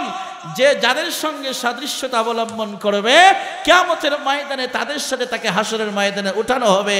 যদি কেউ 31st নাইট উদযাপন করার জন্য যায়, এদের হাসর হবে রোমান মুশরিকদের সাথে। জোরে বলেন ঠিক না ঠিক? তাহলে রাত 12টা বাজার 1-2 মিনিট আগে এরা পেছনের মুখের কাছে গিয়ে কি বলে, গত 1 বছর অতিক্রান্ত হয়েছে, আমরা পার করে এসেছি আপনার দয়া আর কৃপায়। বলে নাউজুবিল্লাহ। যেই 12টা 1 হয়ে যায়, 12টা বেজে গেছে, 0 আওয়ার্স, একদম 12টা হয়েছে, 1 যখন শুরু হয়েছে তখন এই রোমান মুশরিকরা সামনের মুখের কাছে যায়। কোন মুখ? জানুস দেবতার মুখ কয়টি? এখন 12টা 1-এ যায় কোন মুখের কাছে? সামনের মুখের সামনে গিয়ে বলে, দেবতা আগামী 1 বছর, নতুন বছর শুরু হতে চলেছে, আপনার কাছে আমরা কৃপা চাই, অনুগ্রহ চাই, দয়া চাই। আপনার দয়ায় যেন সামনের 1 বছর সুন্দরভাবে আমরা চলতে পারি। বলুন নাউজুবিল্লাহ। আপনারা বলুন, কোন দেব দেবী গায়রুল্লাহর ভালো মন্দ করার ক্ষমতা আছে? সব কিছু করার ক্ষমতা কে রাখেন? সবাই বলুন ইমানদারের মতো কে রাখেন? এই জন্য ডক্টর ইকবাল বলছেন, আজব রঙের দুনিয়া ছিল আমরা নাহি আসতে খেতাম, उन्हीं उर्दूते बोलेছেন मनफाते के है इस कौम की नुकसान भी एक ही सबका नबी दीन भी ईमान भी एक हर में पाक भी अल्लाह भी हर में पाक भी अल्लाह भी कुरान भी एक कुछ बड़ी बात थी होते जो मुसलमान भी एक रह गए रस्म आज़ाद रूह बेलाली न रही रह गई रस्म आज़ाद रूह बेलाली न रही फलसफा रह गया है तलकीन गज़ाली न रही फलसफा रह गया है तलकीन गज़ाली न रही मस्जिद मरसिया खाही के नमाजी न रही मस्जिद मरसिया खाही के नमाजी न रही मस्जिद मरसिया खाही के नमाजी न रही यानी यो रूह हिजाजी न रही আজব রঙের দুনিয়া ছিল আমরা নাহি আসতে হেতা কেউ করিত পাথর পূজা কেউ পূজিত বৃক্ষলতা সাকার পথে নইলে পূজা লোকের মনে পেত ব্যথা সাকার পথে নইলে পূজা লোকের মনে পেত ব্যথা মানত না কেউ দৃশ্যহীন আকারবিহীন খোদার কথা তুমি বলো নাম কি তোমার তুমি বলো নাম কি তোমার নিত কেউই মহিতলে আজকে তুমি পরিচিত মুসলমানের বাহুবলে আজকে তুমি পরিচিত মুসলমানের বাহুবলে জাতি